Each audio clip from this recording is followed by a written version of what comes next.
2019, it was best OBR, best Night Haunt, best Death.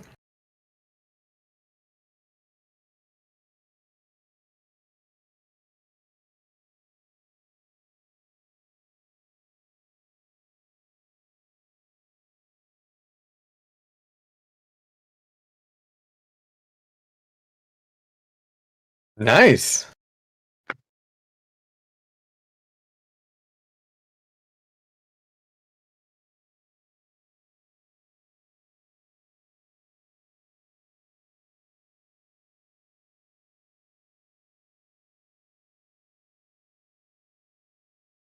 Catching that. Can you hear us okay now, Cody? Yeah, I think there was a little bit of a lag on our restream and the audio there. I think I fixed it. Sorry. We're gonna be reviewing the book mostly from a rules and competitive perspective. We're gonna review the real target here is mentioning about like how we think the army is gonna play in the current meta environment. Just reinstating once again, this is mostly about a competitive take on the book. I do personally love this book. I think you guys all saw my Twitter post a while back about how much I love this book in terms of both writing, design style, and the fact that like for once there is no clear like 1 to 2 list that's a clear like solid wins in my opinion for this book, and I love anytime there is a book in the meta. Uh, he oh Cody wants to know what you were saying about being best def. Oh, nothing. I wasn't saying anything at all about that. Jeremy was the one who you were the one who was hyping it up. I was just Well, I responding mean, to it. You know what I mean? yeah. Cody's probably a little sad because he was trying to play get best Flesh Eater Court that year, and I think he got it, but he was obviously it wasn't best def. You guys have it's gonna be a lot. There's honestly there's gonna be a lot of def players in the Pacific Northwest. I think after I mean, this a book. ton. At that point, you got to pick your poison on like which factions you want to play when it comes to like ITC. Like, I know I'm still going to be playing Nighthawk because I'm super stoked about Reichenor's Condemned, but like maybe not playing as much OBR. But then definitely like Gravelords looks super fucking fun.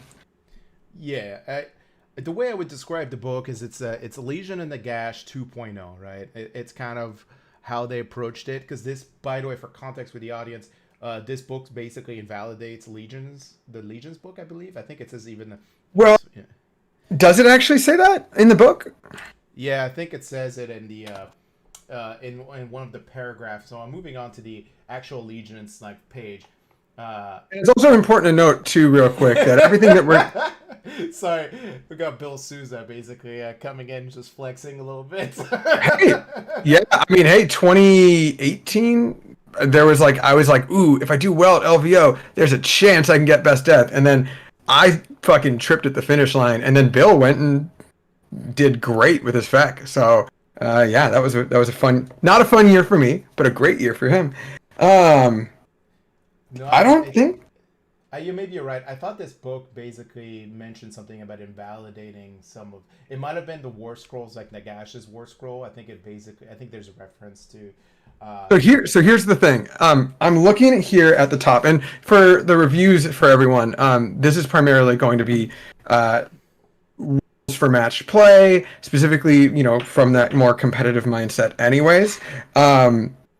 I actually had a discussion with a few people about this earlier, Jeremy, and I didn't mention this to you prior to recording, but we are in this weird area where technically Gravelords and Legions of Nagash both exist at the same time. So it's kind of like Schrodinger's faction. Like we don't know if there's two factions or one, and we're gonna have to see what happens in 3.0. What I assume is that the back of the General's Handbook for 3.0, you're gonna see pitch battle profiles, and you're just not going to see pitch battle profiles for Legions and Nagash. So that's just my assumption, because that's a good, if it's not in there, then it's not a faction that's playable, right? Like, I don't know.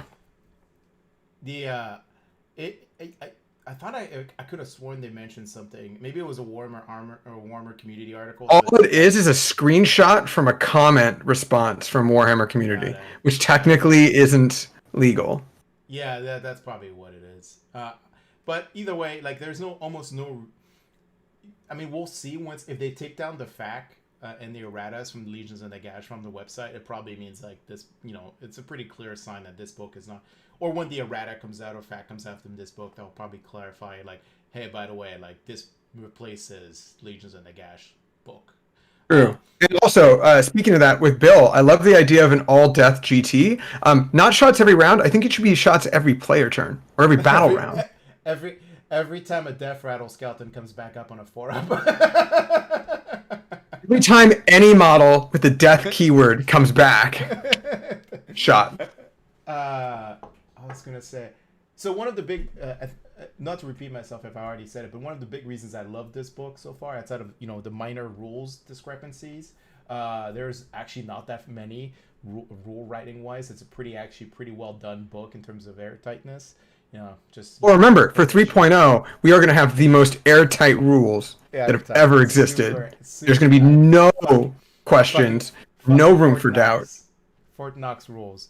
I really like it because they basically, every sub-allegiance is kind of designed around a very specific set of synergies, but it's not so, maybe outside of basically maybe the Castellan and the Evagori, they're not designed to be completely limit you in that space. Like they are designed to basically allow you to make multiple types of armies within that sub-allegiance. Granted, like Castellan and Evagori can basically focus down on what they do good at, which is Blood Knights for one, and then Terror Guys for the other, effectively. But the rest, you don't really have to commit to that strategy, and I really like that's a big thing I felt like the last few books have been missing. The fact that like we went with Zinch, where it felt like everything was basically limited down to 2 types of armies, and then we had Seraphon, which was effectively the same thing, limited down to 2 types of armies. There was not like Seraphon has a shit ton of war scrolls, but every list you're gonna see for the most part leverages maybe 4 or 5 war scroll in the entire book, even though there is like 20 plus or something. So yeah, in this case, in the Soublight Gravelord, there might not be 20 war scroll. That's right. Brought to I will make, sorry, side note, non sequitur here. Bill, I bought that gin. I tried it last night. It is way too citrusy for me. I will bring you some of my fucking gin when we play in Denver next week. But so going back in the original topic, the book, I will say, doesn't have as many war scroll diversity as like maybe Seraphon. It does have a lot compared to some of the, when they introduce an army, they're typically, since they're reusing a model line, there is actually a pretty decent chunk of war scrolls in there. But every time I build a list, I'm always kind of like, I want a bit of that, a little bit of this, a little bit of, like the army just feels like every unit has its place in the book, except maybe for one, and that's the Black Knights. Mostly, and we'll talk about it a little bit more because they just kind of fit the same kind of niche role as the Direwolves. But everything else just feels like it has a place in every time you build a list of it. Anyway, so let's talk about the allegiance mechanics. Nothing really to cover on this page other than the fact that Nagash was updated again in this book. And he was updated not only just in points, but also in a little bit of his war scroll. I believe they modified one thing in his war scroll, but I honestly, it's the same fucking thing. I think they just wanted to make sure that he was included in his book, because the way OBR Nagash works is that if you have Nagash in this army, then he gains the OBR keyword. Same thing in this army. If you take Nagash, he gains the Soulblight keyword, or the Soublight Gravelords keyword. And the reason they include him in the book, what is because they want the books to define the set of war scrolls that the army falls under from a faction perspective. So I think it's good for them to not get lazy, and then just basically say, like, refer back to the free war scroll somewhere, and so consistency, I like it. And we'll theorize, actually we'll just, when we get to the Nagash war scroll, we'll theorize what like some of the changes we're going to see in 3.0. But anyway. Here's the actual Legions page. Couple things which reminder of why I think this book is replacing Legion and Nagash. You have Grave Sites, which is a Legion and Nagash mechanic. You have Endless Legion, which was a Legion of Arkan mechanic, I believe, the Legion of Sacrament. They have the Locus of Shaiish, which was another Allegiance mechanic from the Legion and Nagash. So and from my perspective, this is effectively the three unique kind of legions mechanic they had from Legion and the Gash. They roped it into this book. I mean, like, yeah, that goes to a bigger kind of thing here too, right? Like, I always lose my mind sometimes talking to, obviously not all wargamers, hashtag not all wargamers, but like, a lot of people don't use deductive reasoning, right? So they don't kind of like assume, or they don't like take evidence and kind of like form, a thoughtful conclusion or a likely conclusion. They also don't understand the idea of Occam's razor sometimes, but clearly this is meant as it's not a maybe if this is a replacement to Legions in the Gash. It is clearly, distinctly, and absolutely a change and a replacement to Soulblight or to Legions in the Gash.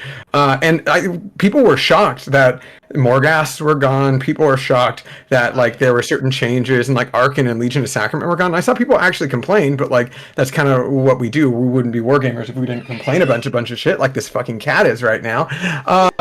But what we do have is a likely change because of these books. Clearly, I don't like the idea of battle tomes with multiple or one war scroll that exists in multiple battle tomes. It can lead to some unfortunate situations. So I personally am not a huge fan of Nagash or like the Terrorgeist being a part of this book. I understand why the Terrorgeist is. I also understand why Nagash is, because they needed to update Nagash's War Scroll for 3.0, especially with some of those changes potentially to Mystic Shield. But yeah, I assume that either in the FAQ for this book or the errata for this book, there's going to be a statement saying like replace all keywords for Legion to Nagash to Soublight Gravelords. That's a likely thing that I can assume would happen. Or, like I mentioned before, pitch battle change, or literally just like a statement in 3.0. Yeah, I wanted to explain like some of the, so we'll start from like the tops down. Like the Unquiet Dead is basically the graveside mechanics from the way they've changed it, which is you still get to place 4 gravesites per game, 2 in your opponent's territory, 2 in your territory. And they still allow you to deep strike units into a gravesite if you keep them in reserve. But I believe now they don't cost a CP anymore, right? Because they used to cost a CP on top of the respawning units. They used to cost a CP. It used to be a lot more restrictive. So it was 4 CP at the end of the movement phase, and you brought a whole unit back. It wasn't wholly within 12 of the gravesite and wholly within 9, or outside of 9 from enemy models. It was wholly within 9 of a hero, and then 9 away from enemy models. But the hero had to be within 12 of the gravesite. So it was a lot more complex. It was a lot more wordy, and it wasn't on it wasn't on a 5-up, and it wasn't half the unit. Well, no, we'll talk about that later. But the grave sites no longer respawn units. You can still use them to bring in reserves into a grave site, and you don't actually need any hero to do it. It's just basically when you want to bring in the unit, they have to be just a wholly even 12 of the grave site and 9 inches away from enemy units. One of the big changes though the grave sites did versus what they used to do is now they function as a locus, where basically they give a 6-up. They do give Deathless Minion, which is the 6-up Shrug Save Death unit models usually have, wholly within 12 of this gravesite. So for me, thematically, yeah, sure, they don't necessarily respawn anymore as they used to, where the gravesites used to add models back to units and on all that jazz. But now you can use the gravesites to basically make sure like your backfield unit still has a 6-up Shrug Save without dedicating a hero to the unit, right? Because a lot of the death armies, especially Legion lists, you would basically always kind of have to keep some hero resources in the backfield to make sure you're maintaining a 6-up Shrug Save on your backfield units. And now you don't have to, because most missions in AOS, you're either, a lot of them are 1 to 3 objectives in your territory, but most of them average more on the 2 objectives. So you can just plank the grave sites, like basically not necessarily right on the objective, because I think you have to be a certain distance away from the objectives. I think it's like 1 inch or something, but you can plop it like on outside of the objective and basically just surround the objective unit. And you're like, now I have a 6-up shrug for that unit, and in case later in the game, which we'll talk about for Endless Legion, respawn a unit at half strength, I can bring them back on that objective or bring them back to another grave site. So I love the new change. It's way more. Way more fluid. It's way more useful to use, and it comes with some like actual nice perks.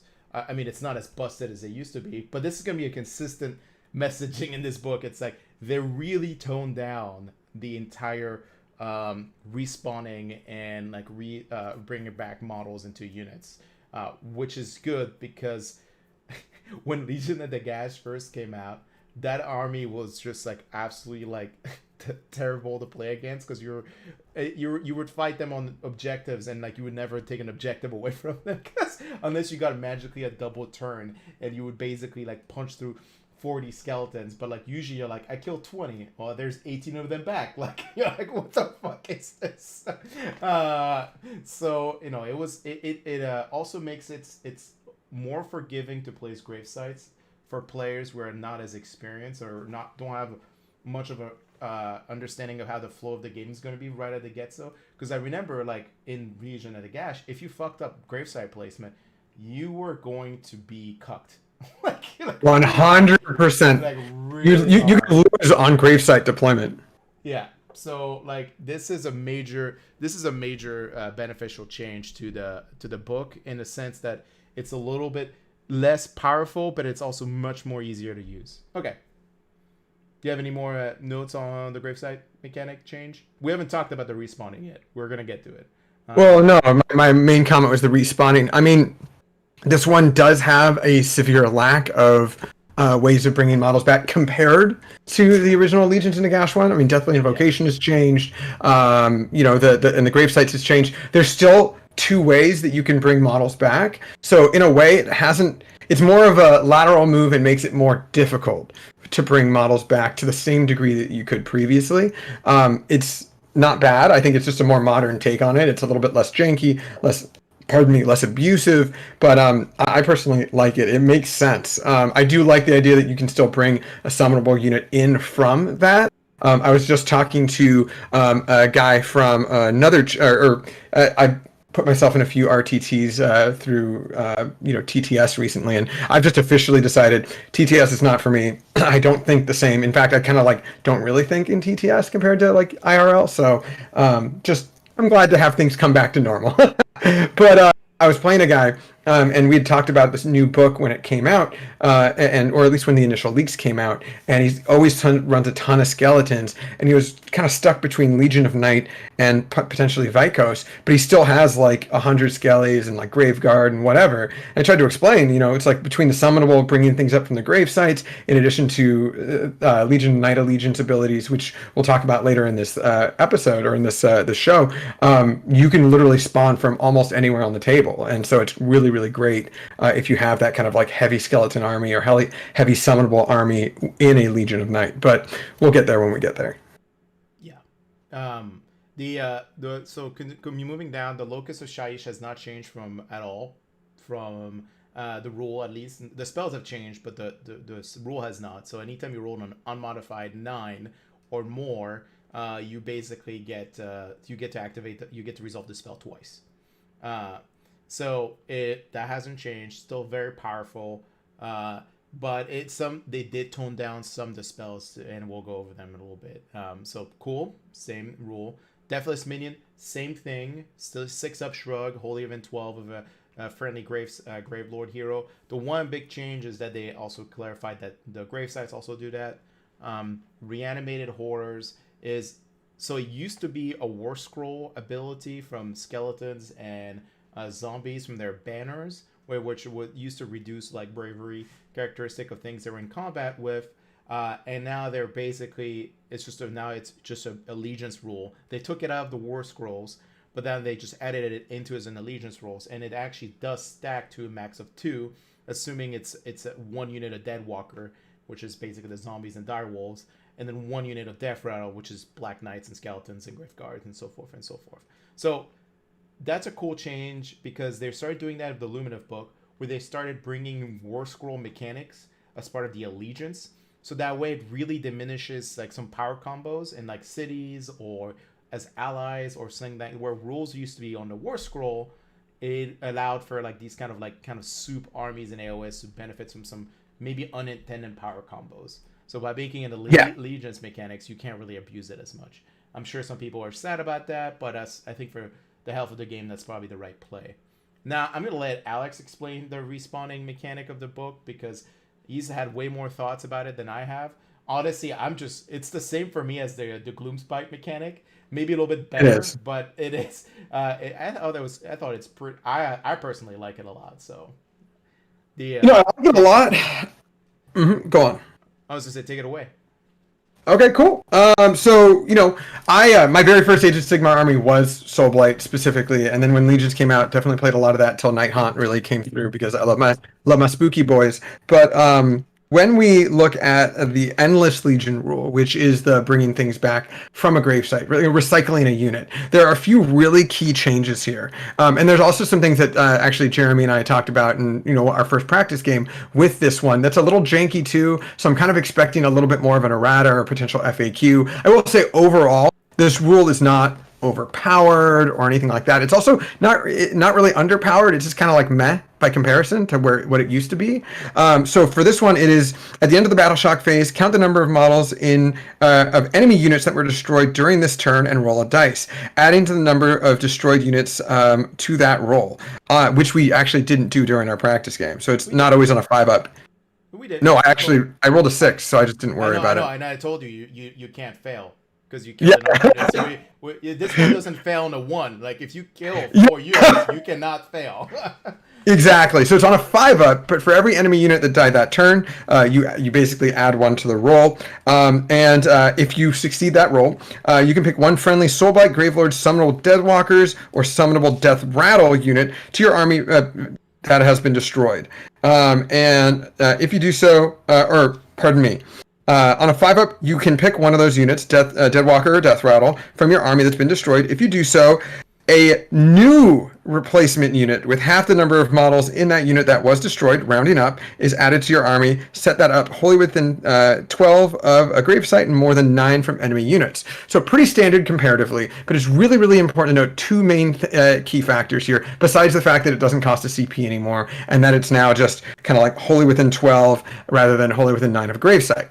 The first thing is that it's not a recycled unit, so it's a new unit, which unless 3.0 changes how things the unit's battlefield role is when it arrives from the table that wasn't a part of the army list itself or the army roster, you could potentially play Better Part of Valor, lose a ton of, maybe say 20 zombies, bring 10 back, and they're not going to be able to score the objective because this is not a recycled unit. This is a new unit. So I feel like some regular Legion players are just going to... It's recycled, but not in the sense of summon. No. It says if you do so, a new replacement unit is with half the number of models.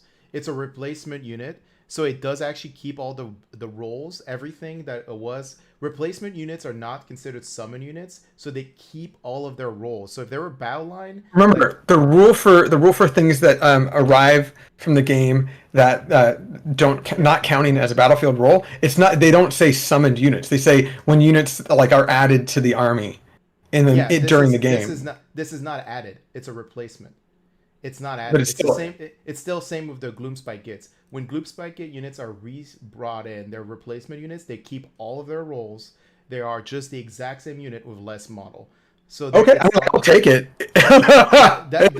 That's how I understand the rule interaction. If it specifically says it's a replacement unit, it bypasses the limitation of match play regarding summon because it is not added. It is replaced. Added units are different than replaced units. Fair enough. In addition to that, though, it is also important to note that it is there is no rule for how often this can happen to the same one individual unit. Yeah. So theoretically, you can have a 40-man zombie unit. They die. Later on in the game, you bring them back up. Let's say they die turn 1, and you kill enough things, and you succeed on a roll. Then that 40-man unit, boom, you have a brand new 20-man unit. Let's say later in that next turn, your opponent kills that 20-man zombie unit, and you roll again. You can pick that same unit that had originally got destroyed, but now it's a 20-man unit that got destroyed, and boom, that is now a 10-man unit, and so on and so forth. So I I am not sure that's going to survive the fact, because that's the Gloomspite is specifically says you cannot replace a unit that's been already replaced once. But I'm who knows, maybe they intended it that way, but at least in the Gloomspite version, which is this mimics a lot of the mechanics of the Gloomspite one, you cannot do that. But that could also be a rule. Like if they don't fact it, then yeah, you're correct. You can definitely bring that unit again. So Honestly, I don't know how helpful that is, because a lot of these summonable units are pretty easy to kill. I mean, maybe dogs might not be as easy to kill comparatively, but still, I mean, like it's not like it took me with 30 demonettes. It still took me like 3 rounds of combat to kill 40 zombies. So yeah, it took you 3 rounds of combat. Well, remember they also got help from Sigvald. Sigvald went crazy. Yeah. Well, so Sigvald plus 30 minutes still took 3 turns to kill 40 zombies. No, like I in our practicing, I'm honestly not worried about it being able to bring back a unit that already died, because this is limited to once per. It's a max of 5 times you're gonna get to do this, and realistic only 4 times, because usually nothing dies on turn 1, and then it's still a dice roll. You still have, like, it's really not that overwhelming if it did work the way you could respawn a replacement unit twice. It's incredibly, like, I think it's very well designed in terms of, it's very hard to abuse, basically. And only one one battle line unit, like, it's like, whatever, it's cool. And unlike Gloomspites, where Gloomspite pay a very high tax on that mechanic, because they made the 20-man blocks of stabbers 200 points, and the 20-man block of zombies, which is arguably probably better if not equal to 20 stabbers, is only 115 points. So I would argue that I think it's a really nice, cheap kind of like the package deal. Like, I like it. It's fine. It's not abusive. It's great. But it's not abusive at all. It could swing the game like drastically. Like if bringing back 10 skeletons or 10 zombies on like an objective that your opponent's trying to like flank and get with like some maybe elite unit, and all of a sudden like those zombies come back and they just allow you to just basically snag that objective again.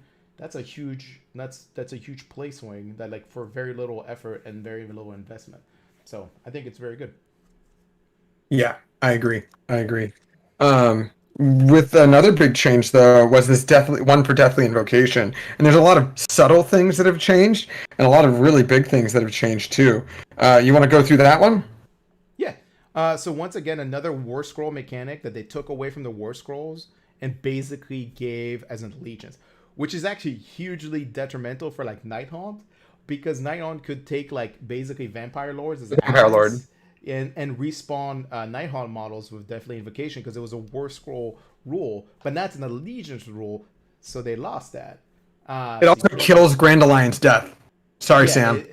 It does kill Grand Alliance Death, which I think was a very unintended consequence, but also maybe in 3.0 they're finally going to get rid of Grand Alliances. Period. They should. Because and the only reason I make that statement is because in 40k they fucking hate super armies with a passion, and they've been trying to kill super armies for a while. Not that in AOS super armies have been like consistently good, but they hate writing rules with the thought process of having to think about the soup list. So I think they're gonna just basically nuke soup armies in AOS 2, so they don't have to fucking balance them that way, or at least think about them when they're writing rules. And I honestly do think it's more streamlined, because you're making a decision of playing this army, and these are the bonuses of this army. And so taking that away is very, very advantageous. Now, granted, you can still run Nagash and Grand Allegiance DF, and he still has the Deathly Invocation the old way. He does. He does. And the same with Archon, I believe. Archon still has Deathly Invocation the old way. Because he's got, remember, they're unique rules. One of them is called Supreme Master of Death, I think, and then the other one is not First of the Mordarks. I think it literally is Supreme Master of the something Legion. So they basically clarified that how many times a unit can different types of heroes can deathly invocate, which is Mortarks are 4, Vampires 3, Death Mages 2, which is Necromancers, Death Rattle 2, which is White Kings.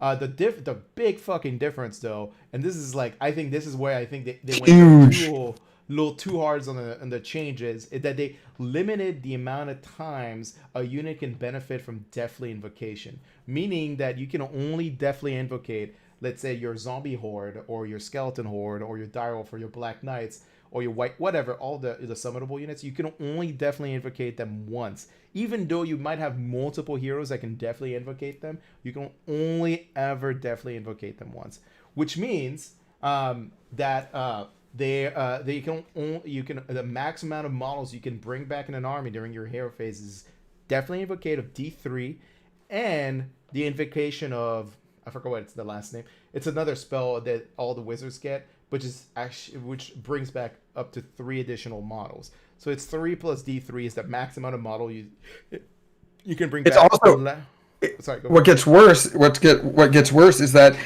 you cannot benefit from this ability and the invocation of Nagash ability. So invocation of Nagash is the rule for Nagash that makes it better, but they don't say anything about Archons. So yeah, I mean, you cannot ally Archon into this army. I don't think they can. You can't. Oh, because Death Rattle really don't like Death Rattle don't like OBR. Yeah, it's like Virgin Death Rattle versus Chad OBR. Like, they don't get along. Because it's like wolves allying with sheep. It's like, cool, you're my food. Yeah, exactly. So they purposely make sure that Nagash can't do his rule on top of Deathly. They really wanted you to only ever bring back a max of 6 models in a unit per turn.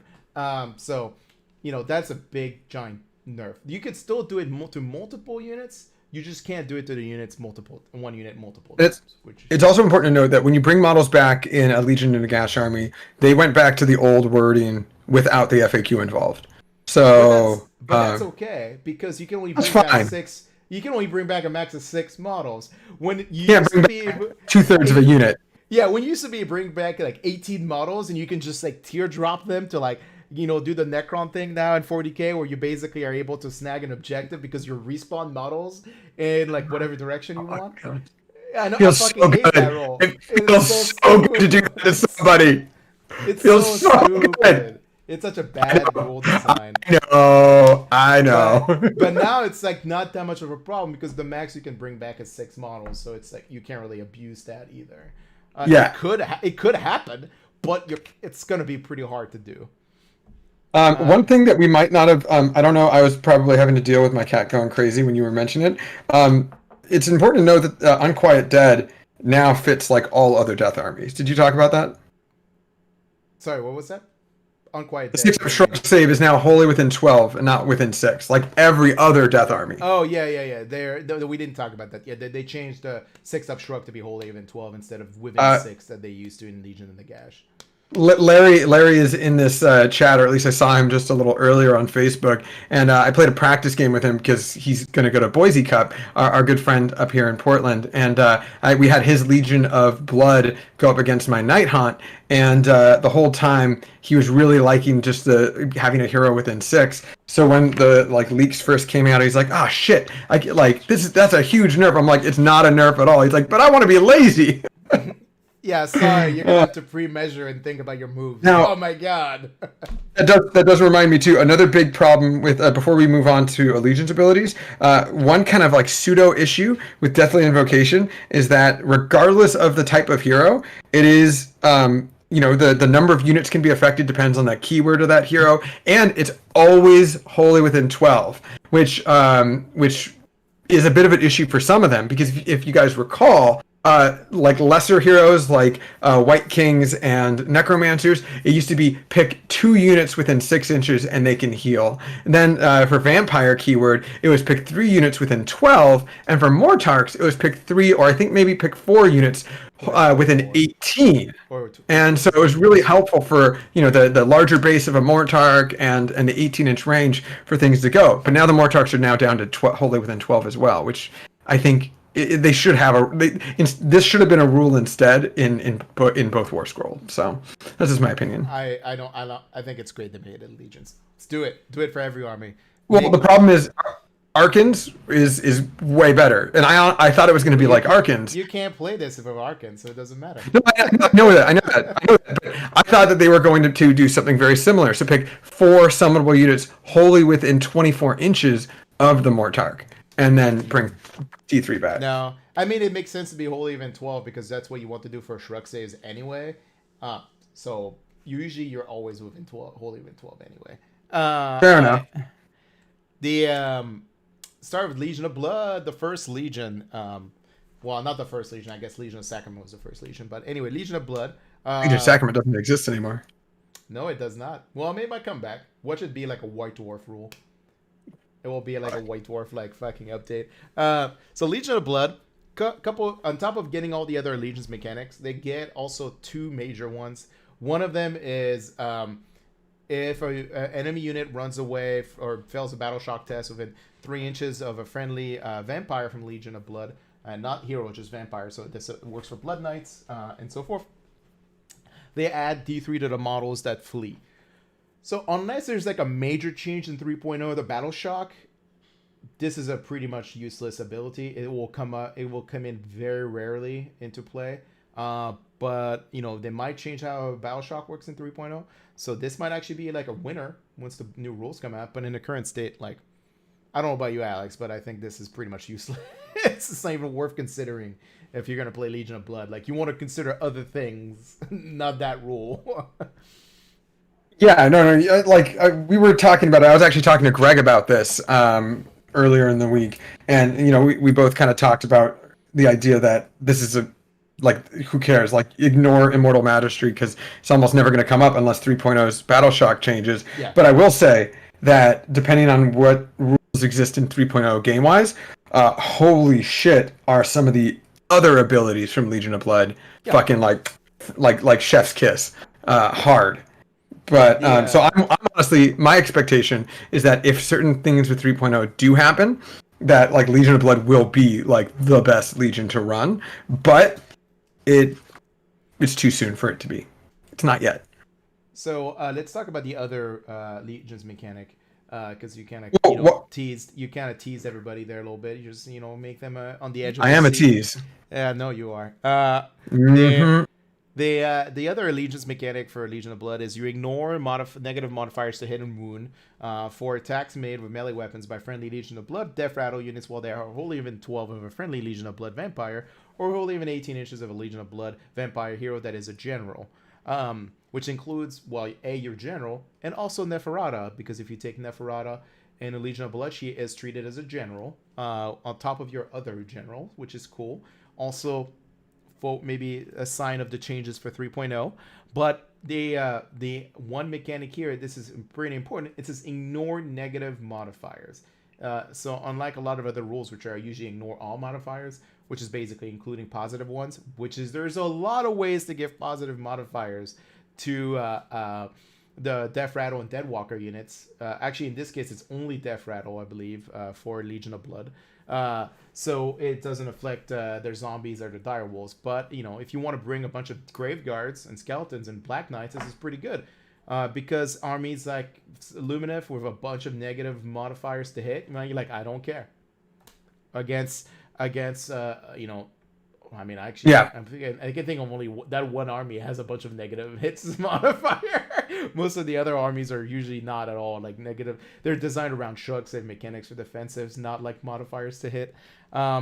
So, there is a rumor going around that 3.0 is going to change the same way 40K has negative limitations or negative modifiers limitation, where it's only going to be a net modifier of 1, basically meaning you can ever only get +1 net or -1 net, which means if you have like +2 to hit and your opponent has -1 to hit, you only get +1. But if you had +3 to hit and your opponent had -1 to hit, you still only get +1 to hit. But that's a rumor. We don't actually know what the hell is going to happen in 3.0. But it would not be unlikely this would be the case, based on like how James Workshop likes to basically push the rule sets into some kind of like weird like fusion state where they're like very similar. And if that is the case, then this rule is actually not bad, but it's also not great, right? Because like I mentioned earlier, not that many armies have modifiers to hit on wound. And it's really it only gets better as there is more of it in the meta. But if things are just limited to just -1 at most, it's not a great a rule either. It's not a bad rule.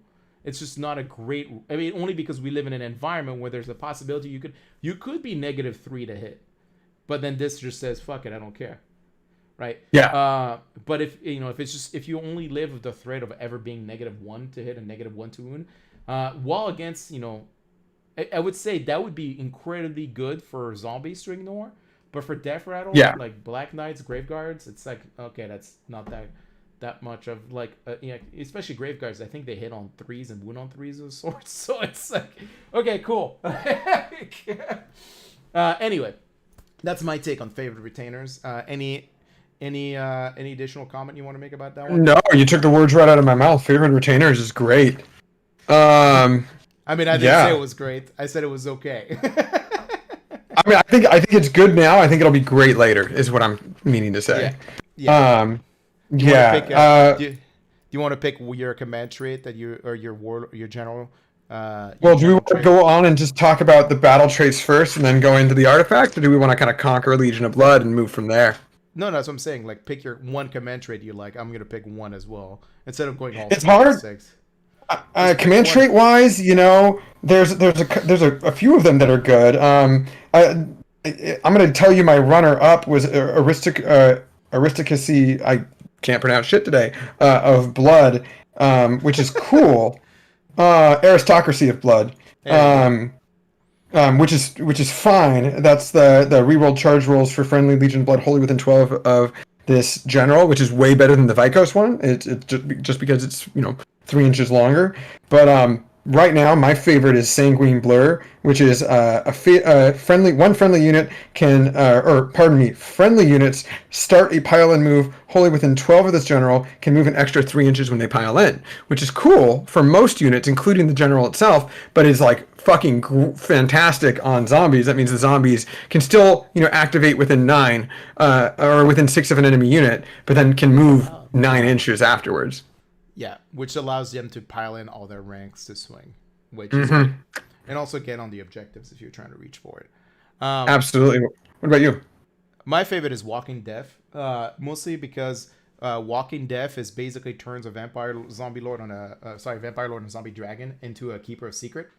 While it only affects his like lance and not the mount profile, unless they change that in 3.0, which I doubt it. It does make the lance basically on a 6 to wound, like just it's like a flat 4 mortal wounds every time on a 6 to wound. And against like some heroes that could be like the big driver. I do like it mostly because you can still run like Belladonna in your list and get exploding 6s to hit as well. So you can kind of like double dip into like, hey, 6s to wound, do mortal wounds with my lance, and also I get exploding 6s to hit for additional hits. But once again, that would be good on a Vangorian Lord, right? Yeah, it'd be pretty good on a Vangorian, like especially as tail attacks that do d6 damage. Also, that's d6 mortal wounds instead. Like, I mean, like, if you need a beat stick model, like this is a great command trait for that. All the other ones you listed are phenomenal at basically supporting your if you're trying to go like mass horde, like they're great for that. And this one's just mostly like if you need a little bit of like a punch element, you can just get that extra oomph in taking out like durable units, like especially things walking around like 2-up saves or 3-up saves. That extra like that potential mortal wound generation is pretty fucking decent. I think it's kind of funny though with what's it called? I think that's basically the only real character you can give it to, other than like the Vangorian Lord and the White King. But the White King is like nowhere near useful on.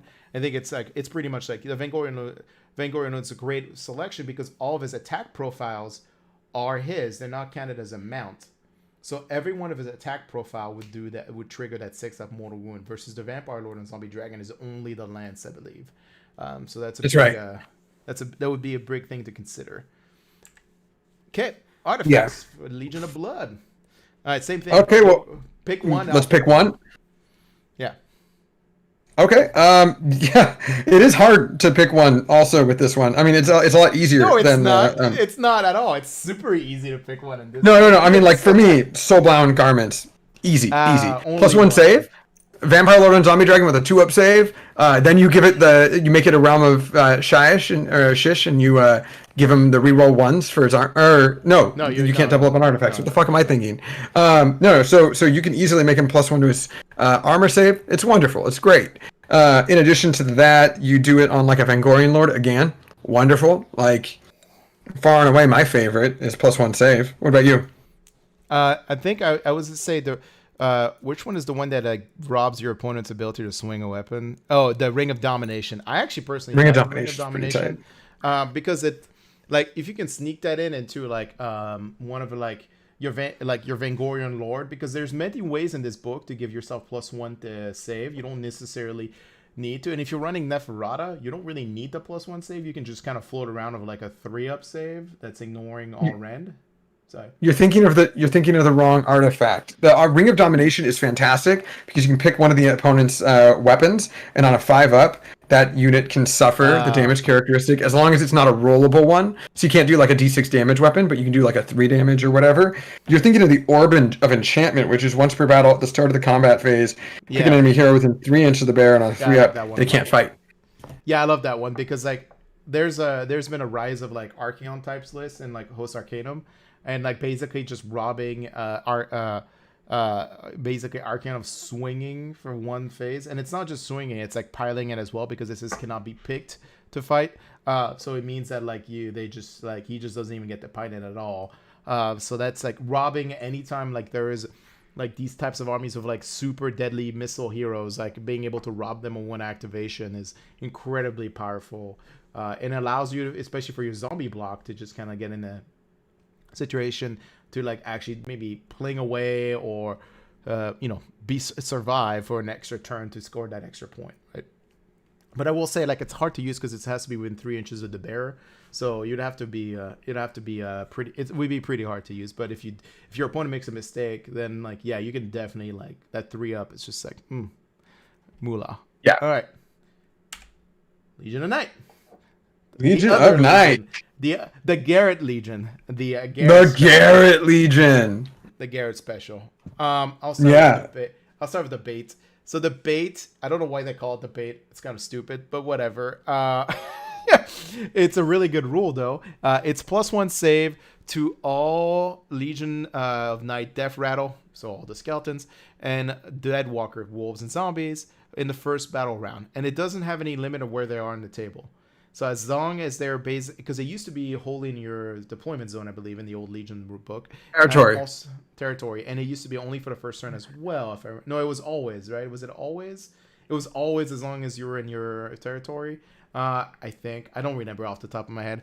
I've only ever played it against Legion of Night maybe twice in my entire time. Legion of Night Gash was that, but this one is basically just guarantees that like your basic little bit of infantry gets that extra oomph on turn 1 to just survive a counter charge, especially if you're basically forced to go first and you're just moving all your troops onto objectives. That extra +1 save roll is pretty good. It's not that bad.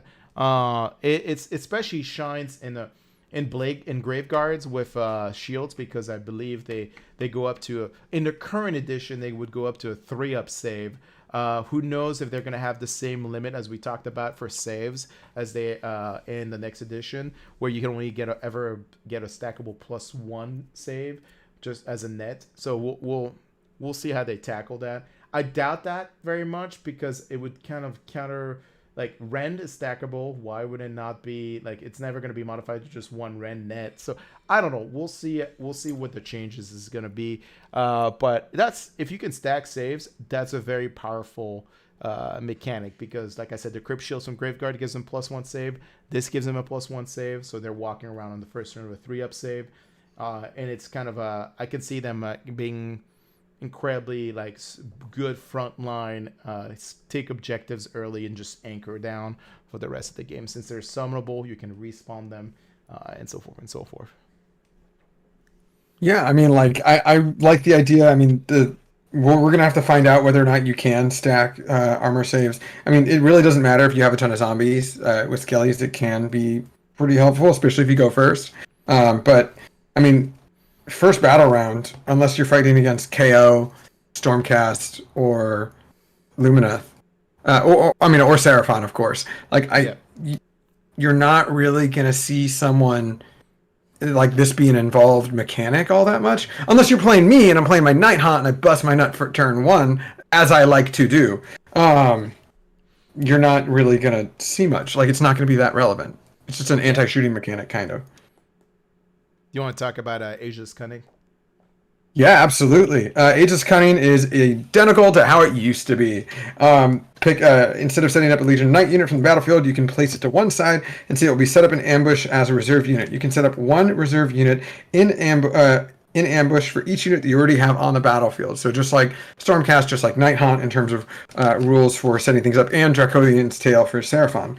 At the end of any of your movement phases, you can set one or more of these units up from the battlefield, within 6 of a battlefield edge, and more than 9 inches from all enemy units. At the start of the 4th battle round, reserve units that are still in ambush are destroyed. So, very similar to what we've seen off of a lot of different armies, but it is wholly within 6 of the of the table board, just like it was in previous editions. So one big thing, not only relevant to what I had mentioned earlier about talking to that Death Rattle player, but one thing that we kind of keep forgetting too, or at least not forgetting, but we haven't talked about today, is the fact that there's a more than okay likelihood that the table size is going to change in 3.0.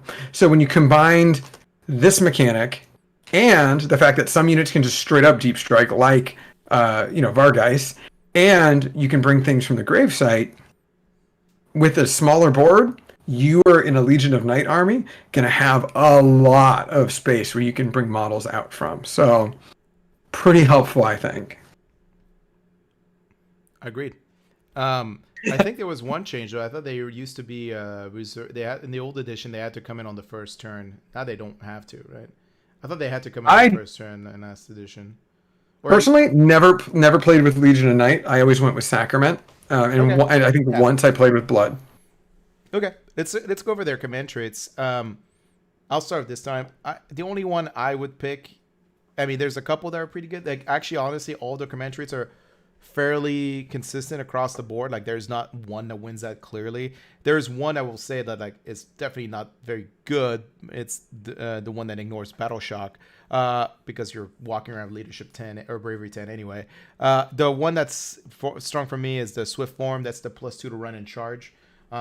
It just allows you to, if you're stacking down on like one of your beatstick heroes, it just a guarantee, or if you keep him in ambush, it really guarantees his ability to make, or makes it really reliable that he's going to get that charge off when he comes in off the Ageless Cunning ambush. One of the big thing also to remember is that Legion of Night, Manfred is also a general for Legion of Night, so you can he would, so you could take Manfred and another like hero and make them the general. Any specific one in Legion of Night you like, Alex? Yeah, I mean, there's kind of two. Above Suspicion, which is just a deep strike instead of, if you choose to ambush, you just deep strike instead. Anywhere on the table outside of 9 from enemy units. I enjoy that one, but what I really, really enjoy is Unholy Impetus, which is in the combat phase, if any enemy models are slain by attacks made by melee weapons from your general that phase, then add 1 to the attacks characteristic of melee weapons used by friendly Legions of Night units wholly within 12 of the general until the end of that phase. So it kind of makes you want to activate first with him, which your opponent will be able to exploit if there's a lot of combats going on, which is the only real big drawback. But besides Swift Form, if I were to say something that was different than yours, then Unholy Impetus is really what I'd be looking at. I can't imagine running a Legion of Night army without Manfred. We can go to his War Scroll later, but like it's different. It's very different than the old one, in my opinion. It is very good, but that's definitely what I would choose. Artifacts. Honestly, I don't remember any artifacts in Legion of Night I was like really kind of like blown away by, but that was just like me. Well, our good friend Garrett, our co-host Garrett, absolutely loved Morbeg's Claw, and it has changed slightly, but it is helpful. Which if Garrett was here, he would say that. And it's in your hero phase. You can say that a bear will carve sigils into the ground using Morbeg's Claw. If you do so, add 2 to the casting rolls for friendly Legion of Night wizards wholly within 12 inches of the bear until your next hero phase. However, the bear cannot make a noble move, a charge move, shoot, or fight until the next hero phase. So that I don't think was a part of Morbeg's Claw previously, but that is how it is written now. And it is important to say, I don't think he's required to be on the table. It just says you can say that this bear will carve. Yeah, but it has to be within 12 inches of the bear, so you kind of want him to be. Fair. Yeah. It kind of needs to. But I think previously it didn't. I think it might have been table wide, because I think Garrett was talking about the fact that he could have a guy in ambush, do Morbeg's Claw, and then everyone's just +2 to cast. That's a pretty solid one if you're intended to basically make sure you get Dance Macabre from a Necromancer off, or Van Helsing, or whatever it's called, Van Hels, Dance Macabre. Very helpful. But it's also, like, at the same time, there's so many ways in that book to get +1 or +2 to cast outside of, like, the artifact. So I'm just kind of like, I mean, it stacks, but not being able to move, it's like you're going to get to use that maybe turn 1, turn 2, and then you're like, okay, well, now all my heroes are, like, too far out of range anyway, so it doesn't really matter. And also puts a huge target on that guy's back. Like, so I think he's really only going to be good for a Necromancer, because you're trying to make sure you get Van Hel's Dance Macabre off every turn. I agree. But if I were to choose one, though, real quick, if I were to choose one, I am a huge fan of the Shard of Night, which is just ignore the rend characteristic of missile weapons when you make save rolls for this target, which in the current shooting meta, you should put on a vampire. That's just so, like, fuck you Salamanders, maybe, and then fuck you KO all the time. Fuck you KO hard. Yeah. It's like, that's about it. I mean, that's it. The problem is a lot of the shooting in this game, guys, is like more wound specific outside of KO. So, like, it's not bad. I would have probably preferred all 6s to hit have to be rerolled in the missile attack profile. Ooh, that would have been dirty. It would have been. That's just an incredibly solid one to counter some of that, like, kind of aggressive shooting mechanics. So they're always like think about Slanesh. Think about actually theirs is like on 6s to wound, so never mind. But like anytime you reroll 6s to hit a wound, it just really counteracts the mortal wound output from these shooting units. That's usually, or like Lumineth. Rerolling 6s to hit, which is basically really wonderful. Right, so once again, Games Workshop, that's how you protect yourself from shooting, not from not taking, like, saves. It's like, you don't want to take saves. You want to not roll saves if you can. Anyway, that's it for Legion tonight. I'm ready to talk about some exciting ones. Okay. Well, real quick. Whoa, no, we're moved on, Alex. Oh. I was only saying. Oh yeah, actually no, you're good. I thought there was something else. I'm thinking of a different one. Vikos Dynasty. Yeah, that is the new one, the new introduction Dynasty. They're coming in with a real solid splash into the scene. They're my favorite. I think they're almost everybody's favorite. I think at this point, mostly because they're both wolves and vampires at the same time, so it really hits that, like, you know, kind of like Blade vibe, as well as, like, what was that, like Underworld? What was that stupid movie where, like, the vampires are fighting a civil war of the werewolves? Like, the Lycans and the vampires. Yeah, it's just like, so that's, you know, what if you just merge them together? This is what you get. You get Verkos. So Verkos is also from the Cursed Dynasty, the Cursed City box. It's the same. Oh my Dynasty. God! Hold on. Is it pronounced Verkos or Vikos? Because I've read it as Vikos because I'm thinking of, like, Eastern European aesthetic, Eastern European kind of maybe dialect or, like, enunciation. Maybe if it's Verkos, is it like varicose veins? Like, I don't know. I hate that if that's the case. Oh. That's how I pronounce it. I saw it Verkos. I don't know if it's Vikos, but anyway, they're the new dynasty that was introduced in Cursed City. They have some of my favorite sub-allegiance rules. One of them being They give +1 to wound rolls for all Death Rattle and Dead Walkers as long as they're whole even 9 of a Verko's vampire hero. Good thing that all the special characters are vampires and also generals for them. So Radikar, Belladonna, the Rat King, the Slaughters women, I forgot what her name is. They all are basically considered generals for Verko's dynasty. But they're also all vampire heroes, so they would that's a lot of possible ways of getting the stackable 9-inch on top of it, like the non-named characters that are vampire heroes. So, think about it this way: it makes your dire wolves, your zombies, your all your Death Rattle stuff +1 of wound. That's pretty powerful. That's a pretty powerful buff. And then the last one, which we won't go too long into it, and I think that's probably the reason why people really like Verkos, is that it gives reroll casting rules for all vampire wizards in the army, which is hugely powerful because we live in a meta of Seraphon, Lumineth, and Tzeentch, where basically, like, if you want to even be able to get a spell off, you gotta roll at least more than a 7. So anytime you get to reroll casting, like, it's like, oh, I barely passed it. I probably want to gamble for a bigger roll, just because I know my opponent's probably going to be unbinding. But even if you're not playing against a magic heavy opponent, like, making sure all your casts go off is incredibly huge, especially in Soublight Gravelords, where a lot of the spells are, I wouldn't say like broken, but they are consistently good and useful, especially when we go over Verko's Warscrolls. Anyway, anything you want to add about them?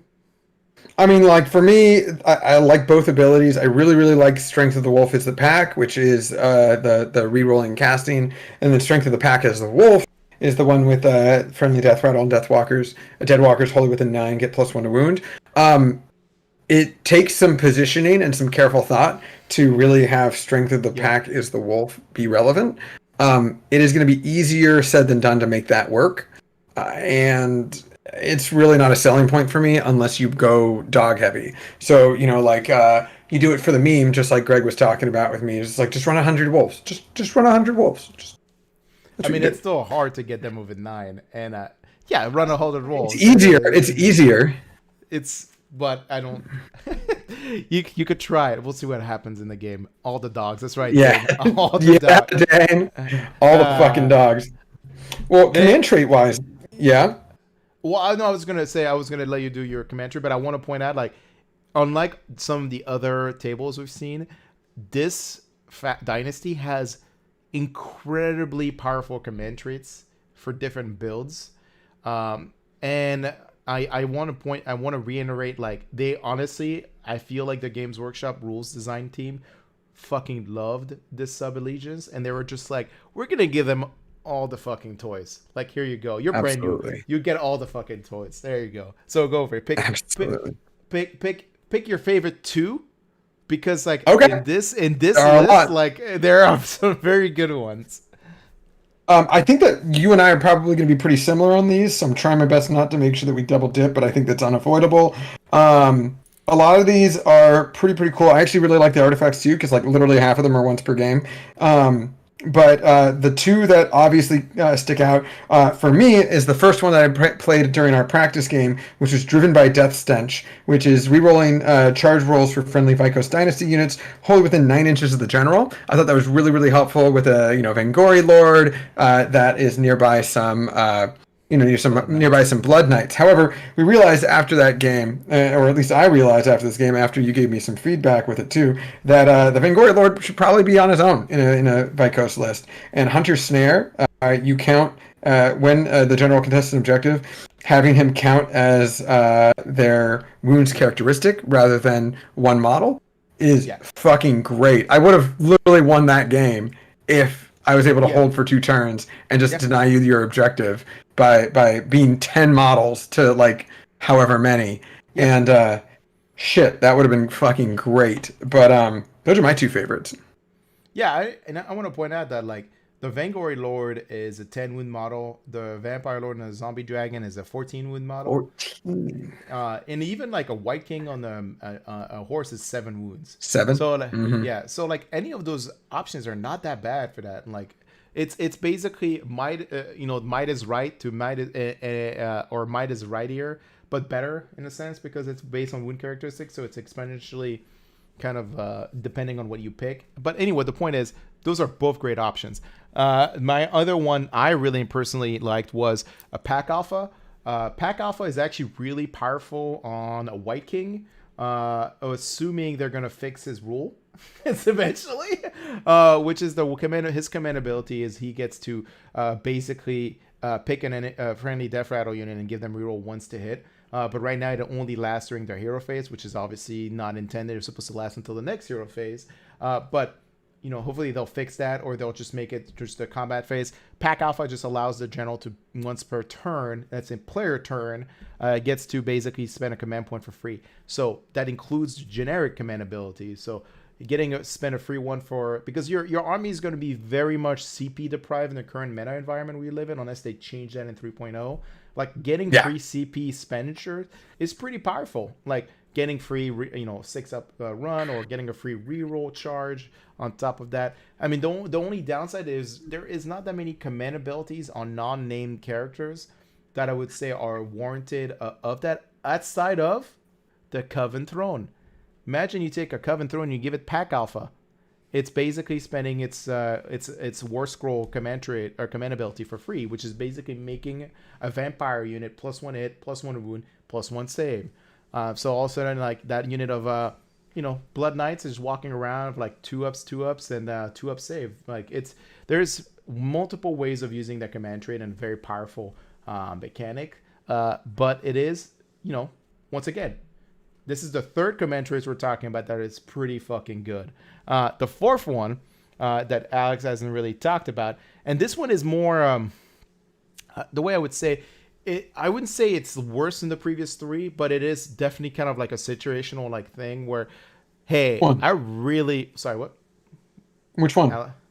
Oh, sorry. The Kin of the Wolf, which is basically just allows you to summon an extra 5 wolves, dire wolves, at any point in the game, at the end of once per battle, at the end of a moon phase. This could make or break like the ability for you to score an objective, or like anytime you can just kind of like, you don't have to depend on a very like either depravity points or like a faction mechanic to just say, I'm adding these many models to the table. It tends to be a powerful equation because you get to think about that, okay, like I don't have to commit these resources for this objective because I can just summon these 5 wolves in the end of my movement phase. So that also means that in a Vikos, real quick, that also means in a Vikos Dynasty, you have a very good chance of bringing 15 wolves on the table. Right. In one extra wolves. With Redukar the Beast mechanic. Unlike what we talked about earlier, these are not replacement wolves. They are summoned wolves, so they would not benefit from being battle line in this list. No, they wouldn't. All right, so that's 4 command traits. Let's talk about their relics or their artifacts. Yeah. 40k speak. I personally have. I mean, a lot of them are once per battle, and they're not bad, but I've never a once per battle artifact for me needs to be incredibly game changing for me to even consider. Like it needs to change the tempo of the game for me to consider it. Only half of them are once per battle. Yeah, it's 3 of them, which is still like pretty good. And honestly, none of them are that much of a game changer that I would say they're worth taking. But that's my opinion. The only one I would consider is probably there's 2 solid artifacts out of that book or in that page, but the one I would consider a lot, especially if you're planning on bringing a Vangorian Lord or Vampire Lord and Zombie Dragon. Is the pick one of his melee weapon, and on the charge he gets an extra D3 attack with that weapon. And Alex he used that against me on our practice game, and unfortunately he put it on the wrong weapon because he thought the Vangorian Lord some of his profiles were mounts, and he didn't realize until it was an okay assumption. It was an okay assumption. But I was like, they're not mount attacks, Alex. You can give it to anyone. No. If it's attack profile. And the reason why I did that too is because there's so many different things. Like you look at like the little Radikar the Beast, you look at his two little dudes next to him, they count as mount attacks for the purposes of mount attacks. The bites for, the Wolf Lady, you look at like Lady O and her handmaidens screams or whatever, they count as mount attacks. So I just kind of like assumed that the lower half of its body was going to be a mount attack as well. Totally didn't. So the D6 weapons is what I should have made the extra D3 attacks on. Yeah, the D6 damage, yep.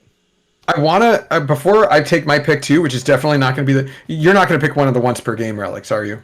No, fuck no. I don't like him. Okay, so I just want to explain, especially since this is a new faction for the people here. The three, like, unfortunately, they're all also pretty avoidable for your opponent. So, like, one of them is once per battle at the start of the hero phase.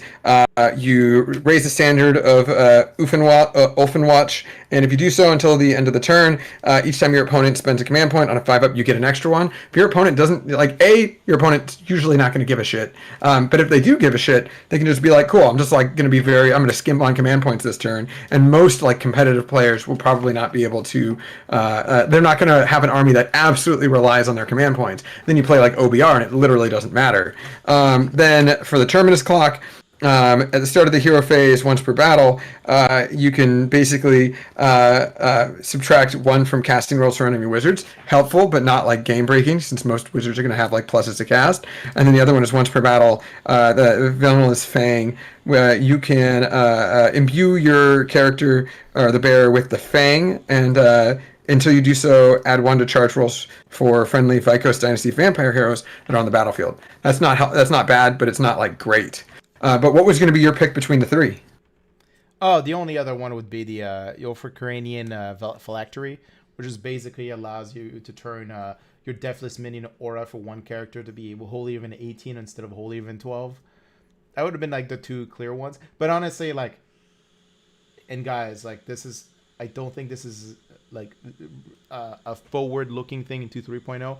This book really only has maybe 1 or 2 battalions worth taking. So the odds are, and honestly, most of the time I build a list, I don't even have any battalion in this army. I think it's just mostly going to be, you're going to be a 1 artifact army anyway. And so for unless artifacts change with how you use them, like you subtract CP for maybe them. I don't know. We don't know anything about like really like how they're tackling artifacts or basically army design in a sense in 3.0 yet. They did kind of hint that we're going to make some changes to it for match play purposes, but I don't know what they're going to do effectively. Both of those relics are very good. The last relic that Alex didn't go over, it's just it lets the bearer make an additional 3 inches in this pylon, but since it doesn't let him engage combat out of 3 inches, it's like it's not really that useful. It's very situational at best, and I don't know. Like for me, it's just the extra D3 attacks, and when you charge is good, and then you can the 18-inch range for like Deathless Minion is like solid. Yeah. The once per game relics are like the -1 to cast is arguably the best one of all of them, because like it's table wide. The standard Ulfenwatch is like, I know they're changing CP gen, so it might not be like, it's not like if you were robbing them of command points on a 5-up, fantastic. Yeah. But you're not. You're just getting a command point, which is like, okay, like that. I don't necessarily need that, and it's too dicey to guarantee. So I'm just like, that seems like a lot of like, if you have a spare relics to drop, like sure, why not? Like, but like I don't think Soulblight lists will have spare relics to like spare artifacts. No. So it's just, I don't know, they're not that good. You want ready to move on to Castellans? Yeah, Castellari, Castellet. Wait. Castellai Dynasty. Cassoulet. Yeah, I mean, like this one is clearly it's the Crimson Keep. It's very similar mechanics to how Crimson Keep kind of things existed in the previous book, or at least there was the Crimson Keep Battalion. So they basically kind of converted that into, in a way, its own subfaction. It's Prince Vordhai's subfaction. If you love Blood Knights, then you run this one. Something we did fail to mention a little earlier, there are some changes to battle line that are faction dependent. So going back in time, Legion of Night you're allowed to have Vargeist count as battle line in Legion of Night, which is helpful because Vargeist are, I have an issue with them, but they're not a bad unit. They're not a bad unit, but I have some fucking huge issues with them. Anyways, Only you do. Only you do. I think they're great. But it makes sense. Anyways, I got to email Games Workshop. Not like that's gonna fucking do anything, but the Castelli Dynasty Blood Knights are battle line. So really, really helpful if you want to be like, you know what? I don't give a fuck about summonable keyword. I just want to run a fucking army of 3-up save mounted knights. Like, fuck yeah. So if you want to play Bretonnian Grail Knights, play this one. Which I guess makes sense because Aberash isn't mentioned anywhere in the book, which is a goddamn travesty, but he was originally a Bretonnian knight and the first vampire in Warhammer Fantasy. Or at least the first Blood Knight vampire. Anyways, they have Shift and Keep, which is really, really simple. It is that battalion trait for Knights of the Crimson Keep from the previous book, Legions in the Gash.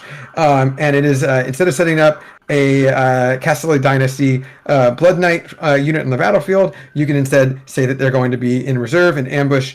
But instead of it still uses the word ambush, but it is the exact same mechanic as the Legion of Night one. So at the end of your movement phase, you can set one or more of these units up from the battlefield, wholly within 6 inches and outside of 9 inches from enemy units. If they're not in by the 4th battle round, they are gone, which sucks because Blood Knights are very expensive. But it is helpful that it's Blood Knights. It is a bummer that it's not any Castellite Dynasty units. But, you know, it's okay.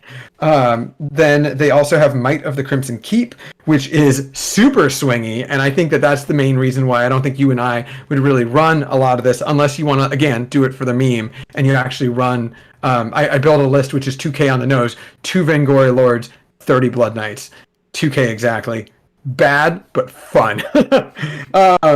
But anyways, Might of the Crimson Keep is each time a Castelli Dynasty vampire unit destroys an enemy unit, that friendly unit gains the relevant ability below for the rest of the battle. A unit cannot gain the same ability more than once per battle, which is a little bit of a bummer, but whatever.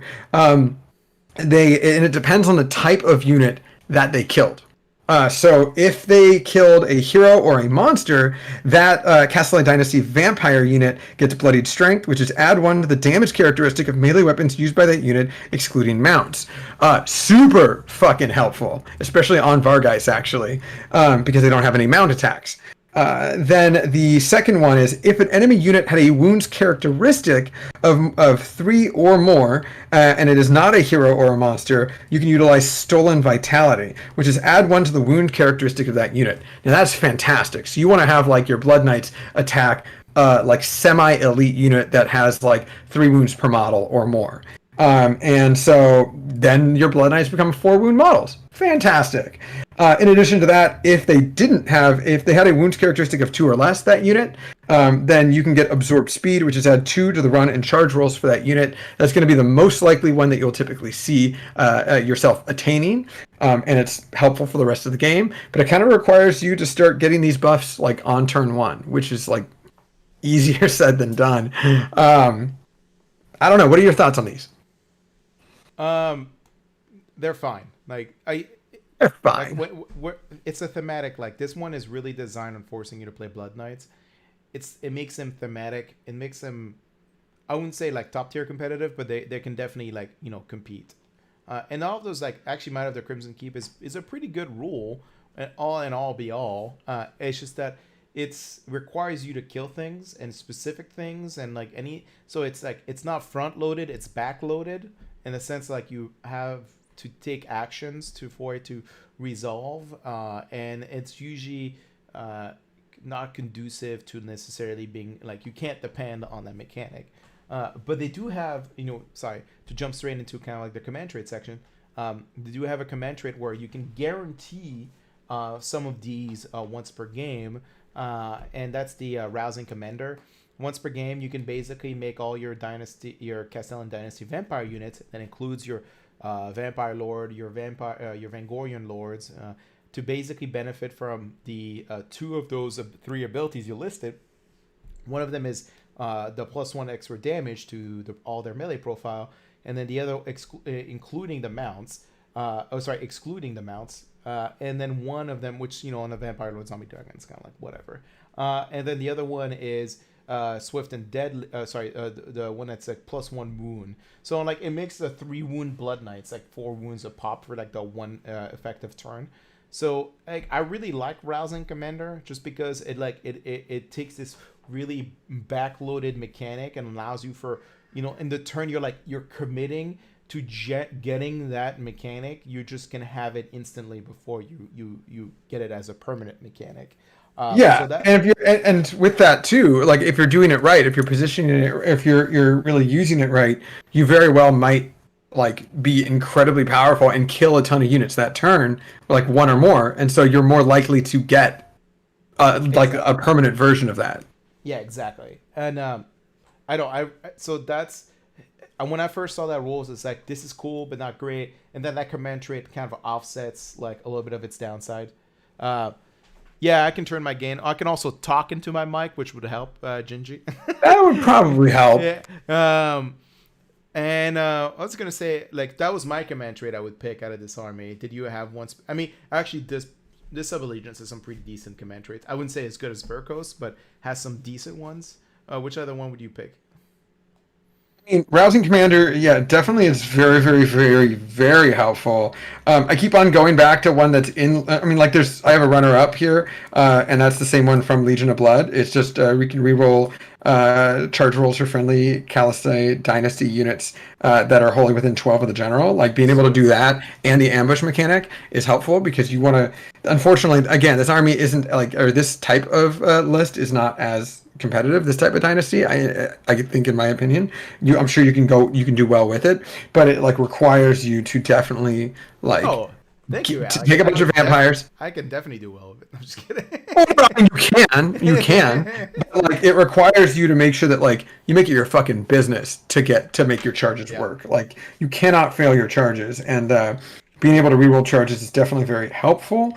I think that if I were to I was saying there's just the problem with that dynasty. There's just not much synergy with non-blood knights, which is like I said, like that's kind of the downside of this. Like all the other dynasty has hey, we make Death Rattle better, we make Deadwalker and Death Rattle better, or like the problem is like they only make blood knights better, and it's not even from the onset. It's like it's only in the second half of the game in a sense. But realistically.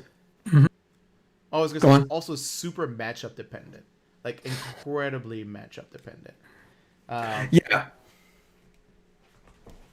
Personally, I would actually choose. If I were to actually choose, I would do Craving for Massacre, specifically if your general is not a Vangorian Lord, because then if you run like there's going to be so few models in the list if you do this. But if you run, like 2 Vangorian Lords and then a Vampire Lord on Zombie Dragon and he's your general, then like all of them could potentially run in charge in one turn, and that's a lot of wounds that aren't the easiest to kill, all like at once running at your opponent.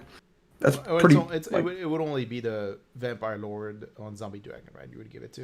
It would only be exactly. Yeah. It turns him into an ICBM kind of like hero, because he's and with the changes. Oh yeah. No, I was gonna say he's movement 14. You can make him automatically run 6. So he has like a 20-inch movement with like the run and charge mechanic. So yeah, he'd be like an ICBM.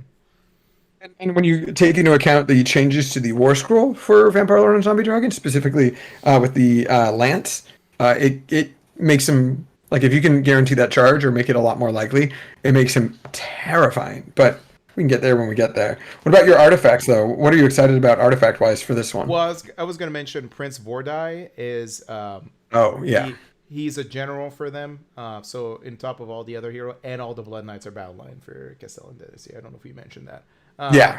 But so that's the kind of like the changes if you take Castellan Dynasty. And Prince Vordai, by the way, pretty good hero, just really incredibly expensive. All right. Mm-hmm. Jumping into their artifacts, they have some pretty solid artifacts. You want to go first, or I'll go first? Yeah, you should go first. My favorite is the Fragment of the Keep. It is a subtract 1 from rune rolls for attacks made with melee weapons by enemy units within 6 inches of the bearer.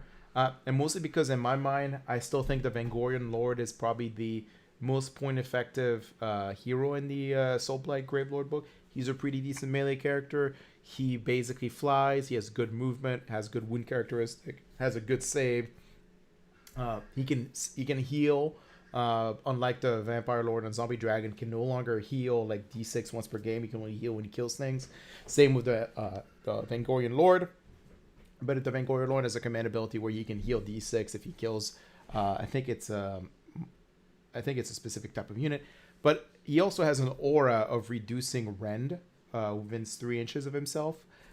For enemy units within 3, they lose 1 rend characteristic. So if you add that relic on top of that, he just becomes this like debuff aura. And well, Gingy, they didn't actually take your chalice away. They just give it to Prince Vordai. So if you want the chalice, you got to run Prince Vordai. No. And then technically, if you have Vangorian Lord, you still have the chalice. It's just a command ability now. And so for going back to the previous statement, if you stack both those relics for Vangorian Lord plus that relic, he becomes this incredibly good debuffing like control piece, because you can just like, if you're gonna play a lot of Blood Knights, the one thing you don't want to deal with is an army of like high rank characteristic, and also removing the ability of taking saves by reducing the wound roll by 1 is incredibly powerful. And I actually really like that combo effectively for Castilian Dynasty, is the Vangorian Lord with the Fragment of the Keep. He just allows you to basically, hey, I'm getting this multi-charge against, like, let's say a pretty high rend like unit, like let's say Fire Slayer, the Fire Slayers with the broad axis, because that's what I play, and all of a sudden like they're rend 0 and they only wound on a 4, so hey, those Castellan, those 3-up saves are gonna go some extra miles. You know, if you know what I mean, right? So. Oh yeah. That's that. I really like that relic. I gotta say, I actually kind of want to go over all the relics, because I actually like all but one. Like, I think that they're all good or better, good or great, with the exception of the Blood Saint's Shield, which is literally subtract 1 from casting rolls for enemy wizards within 6 inches of the bearer. Like, when the fuck is that going to happen? Maybe once per game, maybe 1, maybe 2 units. Like, it's bad, it's dumb, I don't like it. But my favorite is the one that fits in line with like, if I were to have a Vampire Lord on Zombie Dragon and I wanted to be like, sweet, I'm gonna play this army as like like knights as close to the enemy as soon as possible, make it happen. You combined Craving for Massacre, or you could do Craving for Massacre or Swift of Deadly for the either run and charge or reroll charge for units within 12, and then you do the Red Casket, which is once per battle at the start of your charge phase. You can say that you're going to draw upon power from the Red Casket. If you do so, add 3 to the charge rolls for the bear in that phase. So it doesn't help anyone else but the bear, but like if you want that guy. I fucking knew it. I knew you thought it was like an army-wide mechanic. I fucking knew it. Yeah, I misread that one. It's still not bad, because my second runner-up was going to be the Gravesand Shard, which is once per battle in your hero phase. You use the Gravesand Shard. If you do so, add 1 to the rolls for Deathless Minions for all Soulblight Gravelords wholly within 12. So if you're running up the board and you know you're just going to get like fucking shot to shit, or like countercharged, having all Deathless Minions happen on a 5-up for everyone, including the bearer, or wholly within 12, is great. When you combine that with Blood Knights being able to reroll 1s with, as long as the banner bearer is still alive, which is going to be like the last model that dies in the unit, that's super helpful. This is the one of the relics, which you're 100% right on that assessment, but it's also one of the relics. I'm like, man, like I want to run like some Death Rattle, like just like having that one turn where you're just running the big block of skeleton forward, and you're just kind of like banking on your opponent charging, and you're like, hey, at the start of their hero phase where they're gonna charge my Death Rattle block, I'm just gonna make sure they're 5-up shrug, and I'm gonna Dance Macabre them so that way they get to resurrect twice in that phase, and like just make sure they're like absolutely as sticky as possible, and then you can use the Blood Knights to hit the flanks basically. I like that a lot. And then your Vampire Zombie Lord Dragon can jump over and like do his thing, right? So like, I mean, that's that. When I saw that artifact, it's like, this is how you get synergy from that dynasty, which has no synergy with Death Rattle Deadwalker units. This is how you get some synergy, and it's perfect because it fits the entire like dynasty framework, which is that like they probably treat them as their cannon fodder, and that's like what they're supposed to be. So I really like this artifact, but not for the same reason. Like you're thinking about protecting your Blood Knights. I'm thinking about like how do I use it to protect my giant block of skeletons or zombies, basically. Fair. The other two, if we were to just move on to Avangori, the Sword of the Red Seneschals, which is the relic that the other ones that I think are also like lukewarm to okay, is pick one of the bearer's melee weapons, and if enemy models are slain by attacks made by that weapon, add one to the wound rolls for attacks made by friendly Soublight Gravelords units wholly within 12 of the bearer until the end of that phase. So that is fucking fantastic. Especially on, again, an Avangori Lord or a Vampire Lord and Zombie Dragon. And then the final one, which is, I guess, the second worst, is subtract the Standard of the Crimson Keep, subtract one from hit rolls made by missile weapons that target the bear. Keeps them alive, but, like, I mean, it's good on the... I don't remember if the Vangorian Lord is a monster. I think he is, so it doesn't help. Yes, he is. Yeah, it would only really help, like, the basic Vampire Lord or, like... And like I don't know, like it's just like -1 to hit is like if you can get it to -2 to hit, sure, it's pretty good. But once again, like yeah, I'm not like super enthused by like that relic. Same. Okay. Well, what about Avangori? This is the monster one. The Avangori. Just like the other, the Legion of Night, which makes Vargeist Battleline, and the one we just talked about is Castellari making Blood Knights Battleline. This one allows Terrorgeist and Zombie Dragons to be Battleline, which is great if you want to run that kind of army. Yeah, I mean, so there's a couple. I'll start with this before we go over like. Games Workshop loves to make armies which can be like monster heavy, but they know what's wrong with monster heavy armies in the game. It's because the games are designed around objectives. And if the monster counts as only one model on an objective, it doesn't fucking matter like that your monster's deadly. Like he can't get the objective if your opponent is playing MSU and bubble wrapping. Like you just can't take an objective away from armies with like monsters. So like this is incredibly like, and once again, there is nothing in the Avangori that allows a monster to count as more than one model for scoring purposes.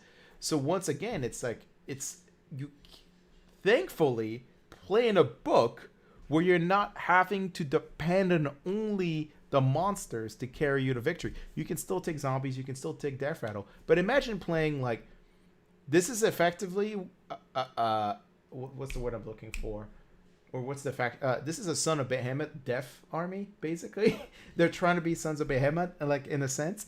Like they have great rules for your monsters, but your monsters can only count as one model. So it's kind of like, okay, so you cannot build an Avangori list that's only monsters. Like it's just not gonna. I mean, you can. Is it gonna compete? Is it gonna play well? Fuck no. But if you want to, you can definitely take a more balanced approach and take maybe one or two Terrorgeist or one Terrorgeist and a Vangori Lord or their special character, which I don't remember her name.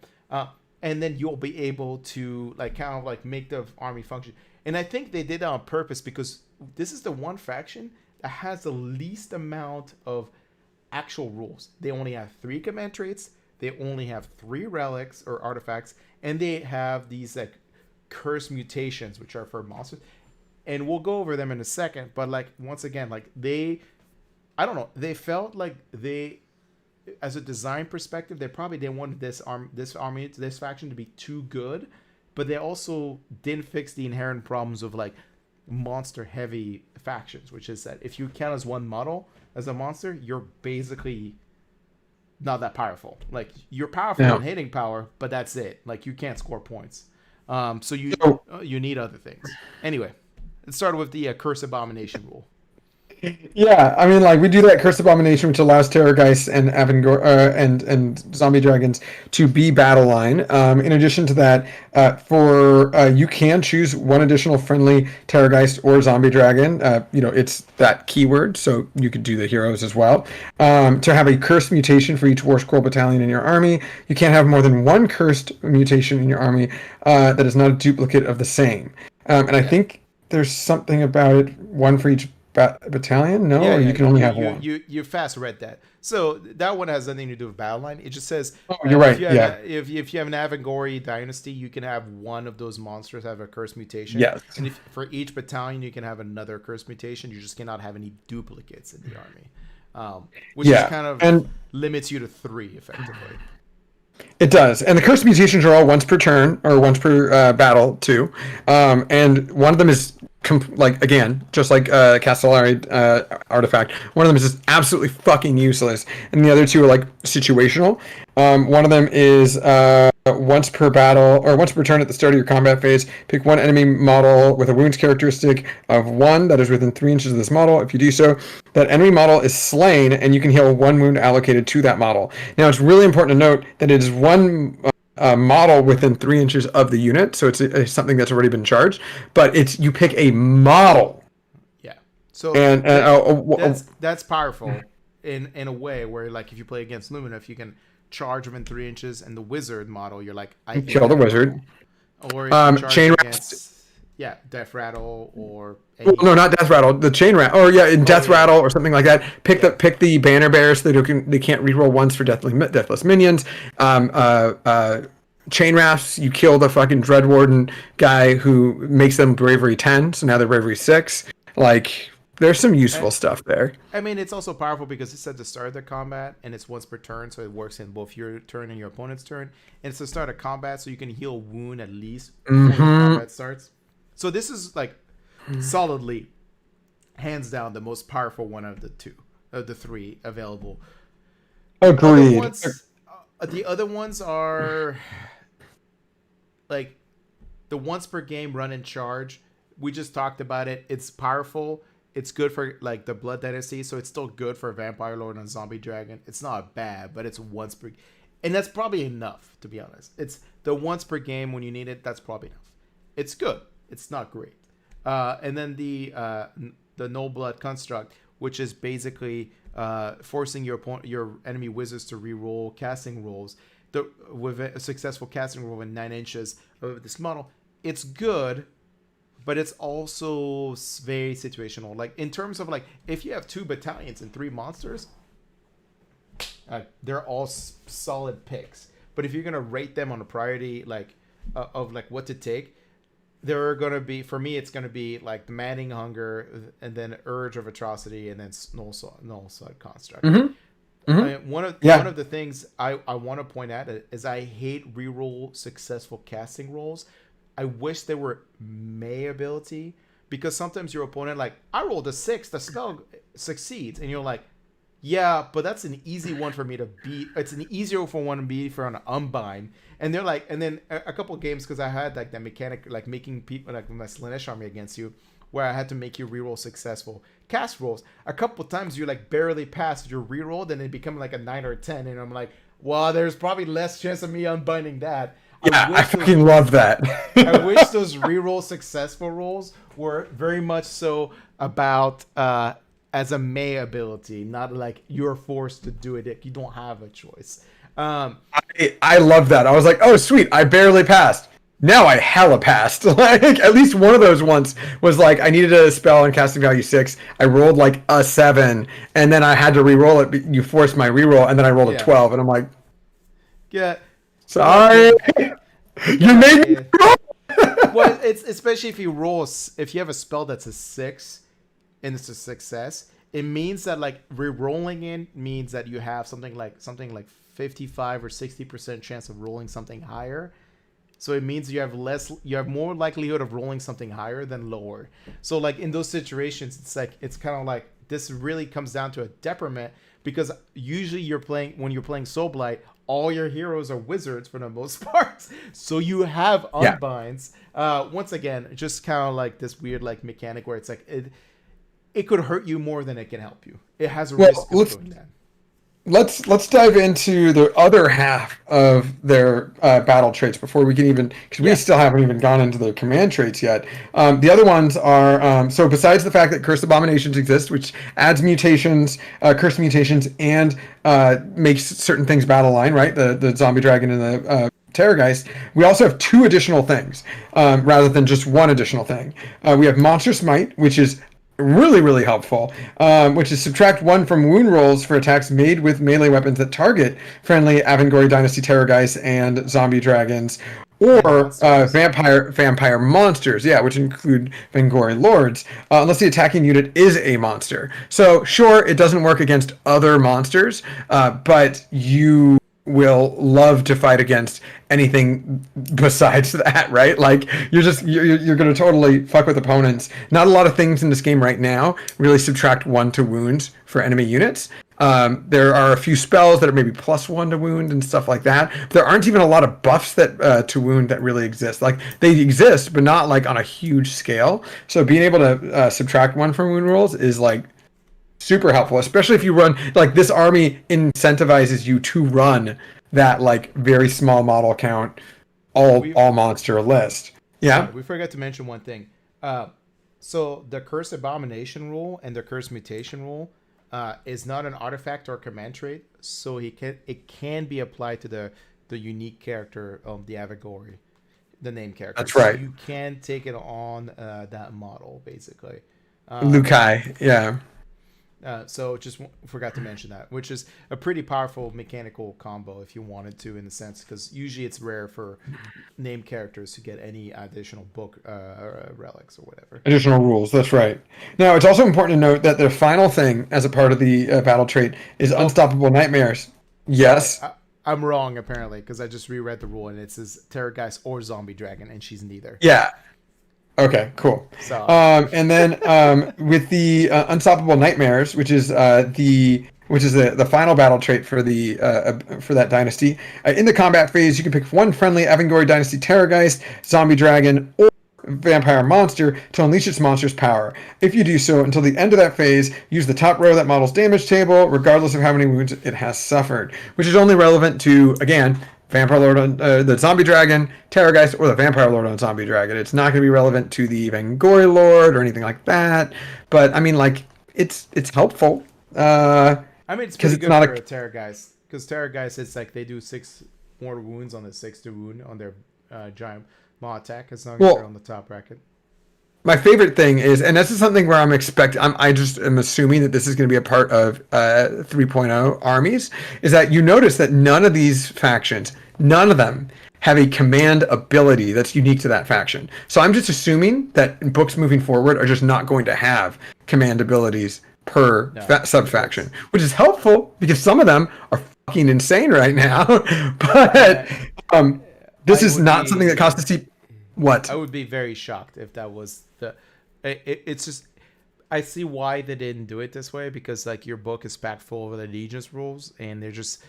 It's also like, think about it mechanically thematic. They're not organized sense of the word army. They're mostly like kind of like master servant, like horde mechanic. There isn't like discipline in those ranks, right? It's more of like obedience through like magic. I think they stuck to that thematic play. They actually changed the thematics. There might be multiple vampires on the table, but like lore wise, the Soublight Gravelords, it's like the general is like us above the table moving the models. So like the one general's vampire is like controlling everything that isn't another vampire.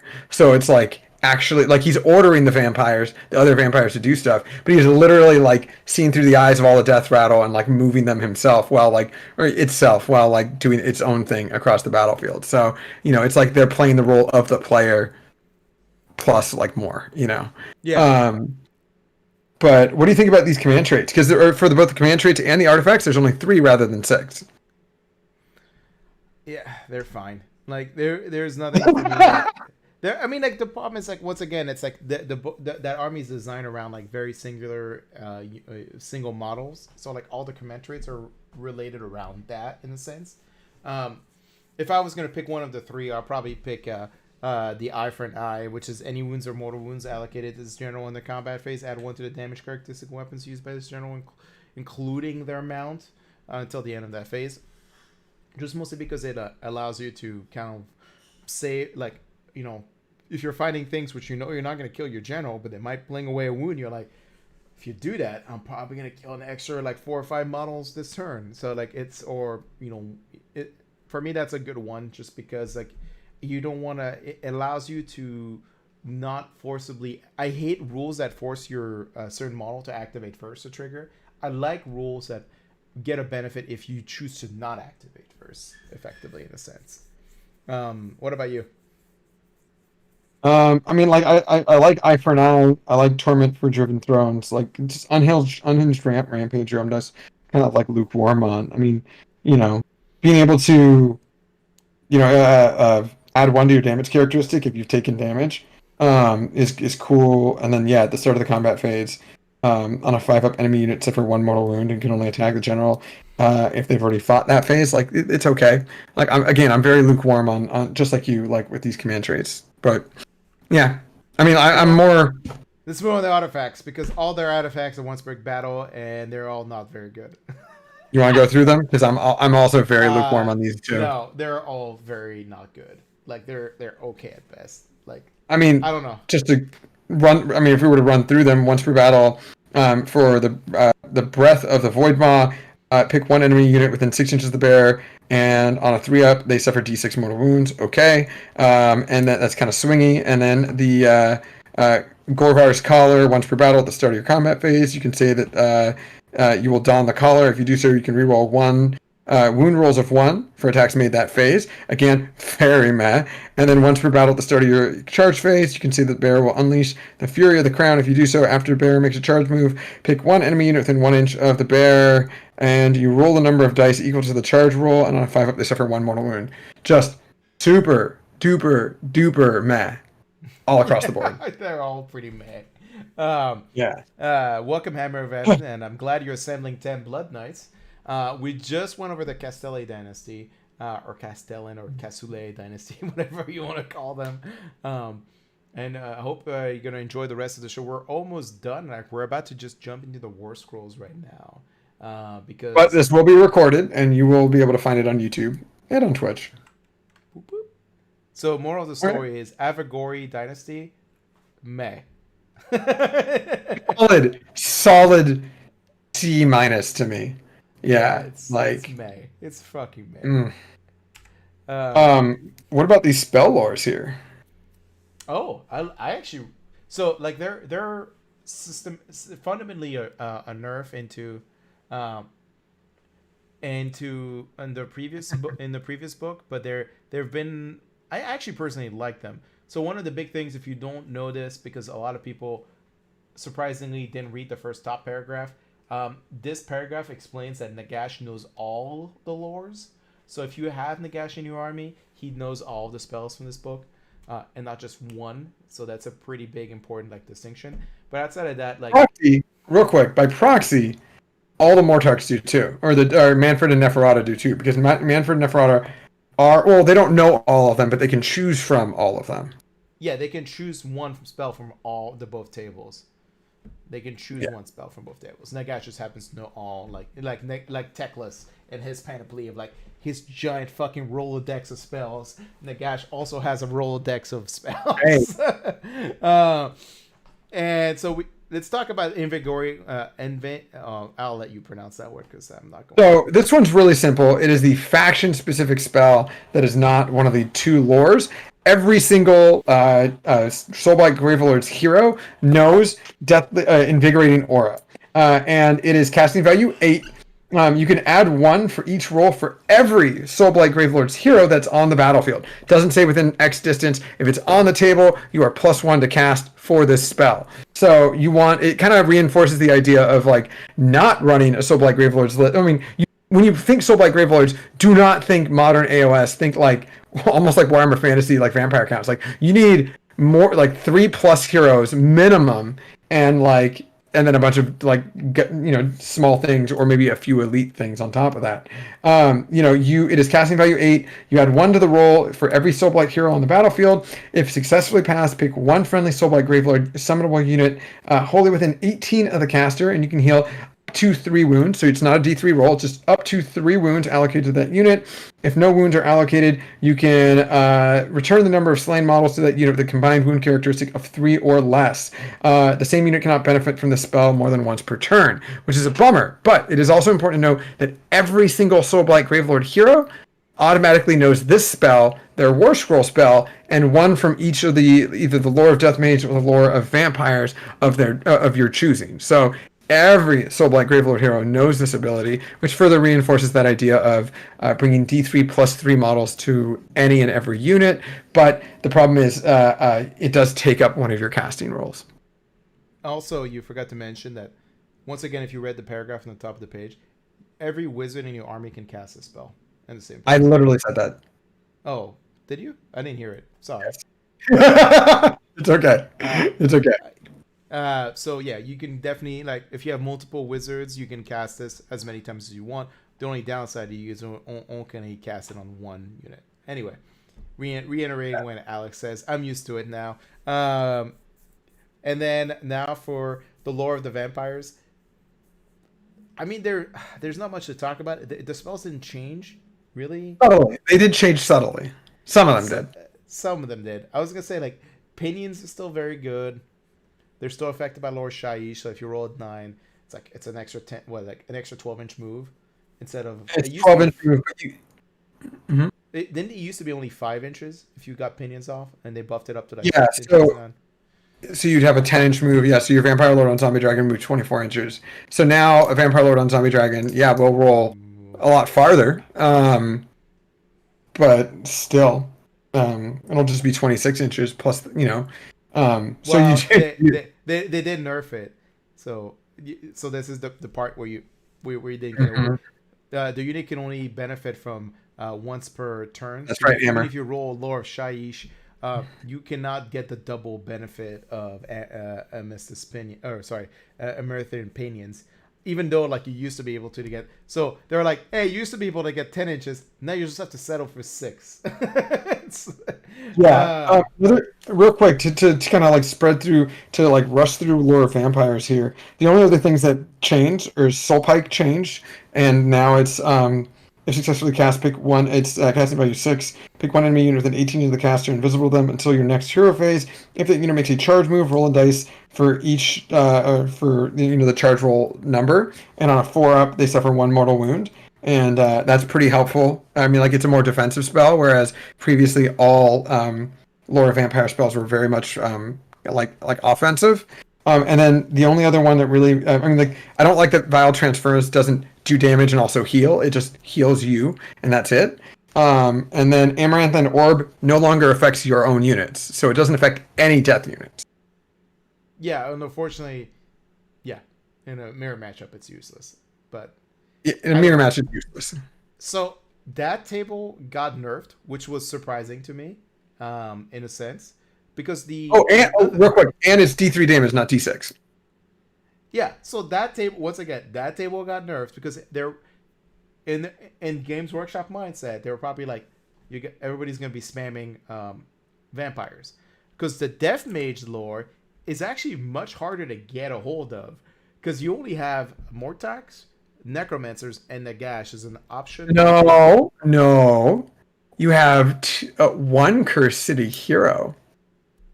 Oh yeah, the 770 point Warscroll. That one guy. So the problem is that this lore didn't really change that drastically, and it's still very good. But the problem is they made it like unit selection wise, it's actually hard to get a hold of, unless you play, like, once again, a Mortark, like Neferata, or Menfred, or Nagash. Because really the only other wizard that has access to, outside of that fucking guy from Cursed City, is a Necromancer. And Necromancers are not exactly... They're single wizards, like, aka they can only cast 1 spell. And the only spell they should be really focusing on casting is Van Hel's Dance Macabre. That's about it. Exactly. So really, this lore is the Mortark lore. If you bring a Mortark, you get a spell at this. That's how it translates. And even then, I mean, like the spells have changed. So Overwhelming Dread used to be, it used to be casting. I think it was also casting value 5, or it was 6. The chat gang here can correct me on that. But if it was originally cast, it was pick an enemy unit within 18, or potentially 2 if you roll 9 or more, and you subtract 1 from hit and bravery, the hit rolls and bravery characteristic. Now it's just subtract 1 to hit. Yeah.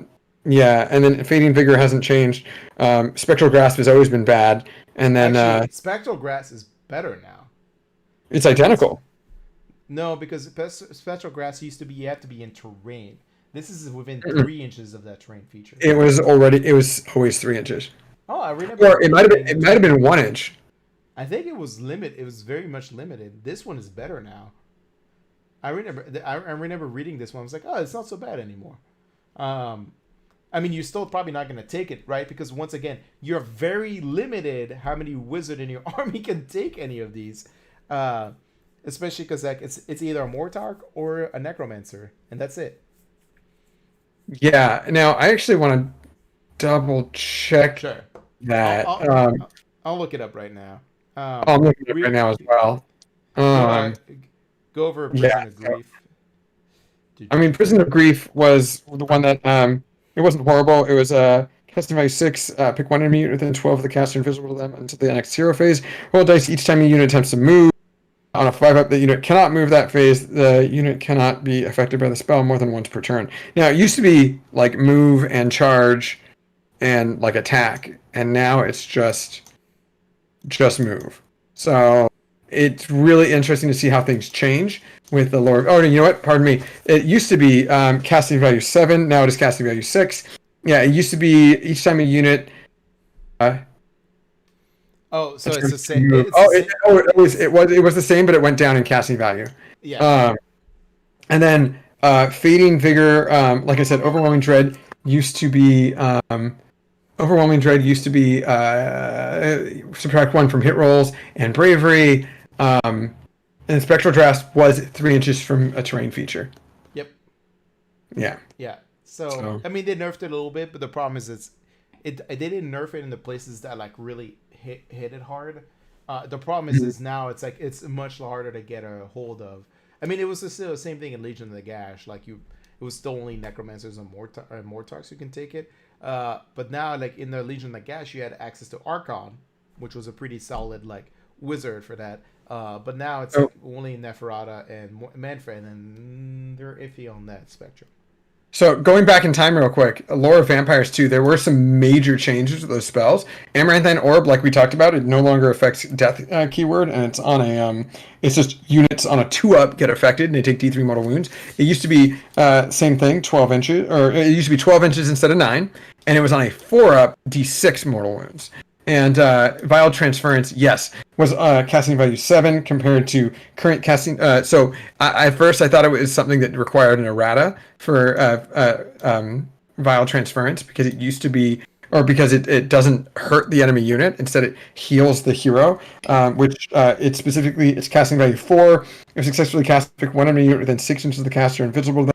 Roll the number of dice equal to half the enemy unit's wound characteristic. On a 6, you can heal 1 wound. It used to be casting value 7 instead, and pick an enemy unit within 12 of the caster invisible to them. A friendly death units within 6 inches of the enemy unit suffer D3 invisible to them, and a friendly death unit within 6 inches of the enemy unit the enemy unit suffers D3 mortal wounds, and then you can heal 1 wound allocated to the friendly unit per mortal wound taken. So it used to be way different.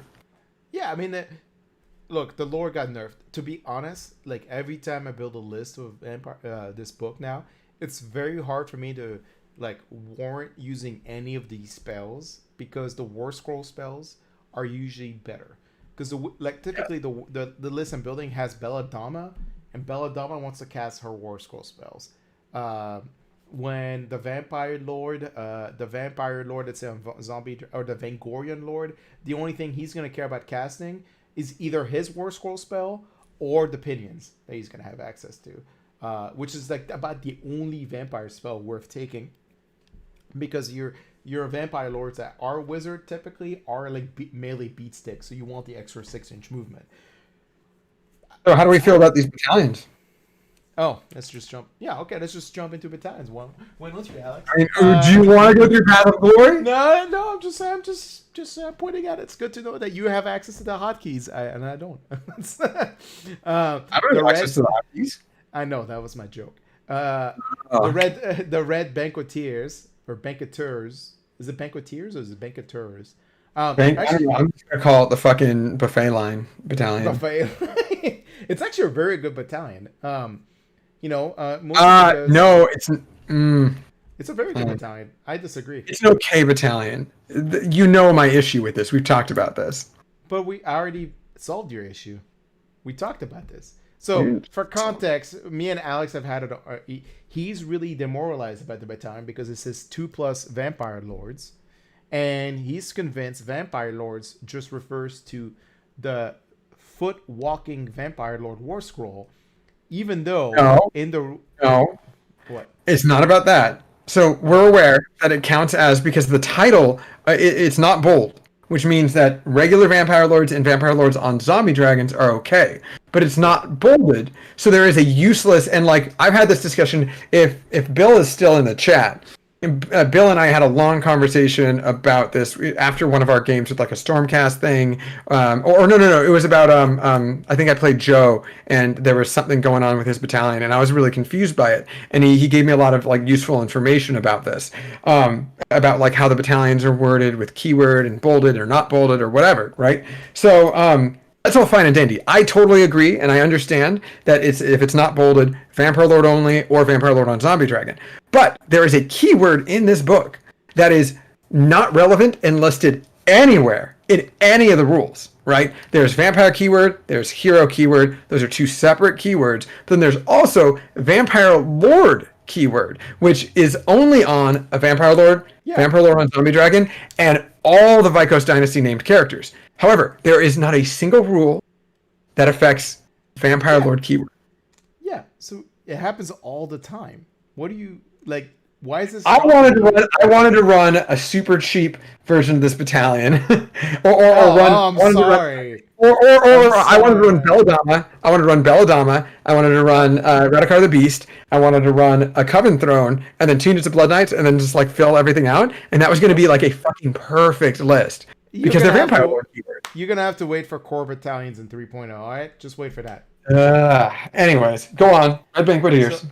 So Red Banqueteers, actually pretty decent battalions, unlike because Alex wanted to cheat. It's 2 Vampire Lord Warscrolls, which includes, as Alex has pointed out, the Vampire Lord on Zombie Dragon, as well as a Vampire Lord on non-Zombie Dragon, a Bloodseeker Pelican or Coven Throne. Most of the time, it's going to be a Coven Throne thing in this battalion, and 2 units of Blood Knights. This battalion works great inside a Castelli Dynasty. One drop list. Yeah, it makes it a 1-drop list, and also it also provides you like, hey, like I don't want to take Prince Vordai. I want to take 2 Vampire Lords on Zombie Dragon. It's expensive. I want to take a Coven Thrones and like basically 15 Blood Knights in this battalion. I think point wise that fits. And the battalion mechanic is just you heal D3 wounds in every one of your hero phase for all those units. You know, pretty good. It gives you an extra artifact for your second Vampire Lord or your Coven Throne, because the Coven Throne is a hero.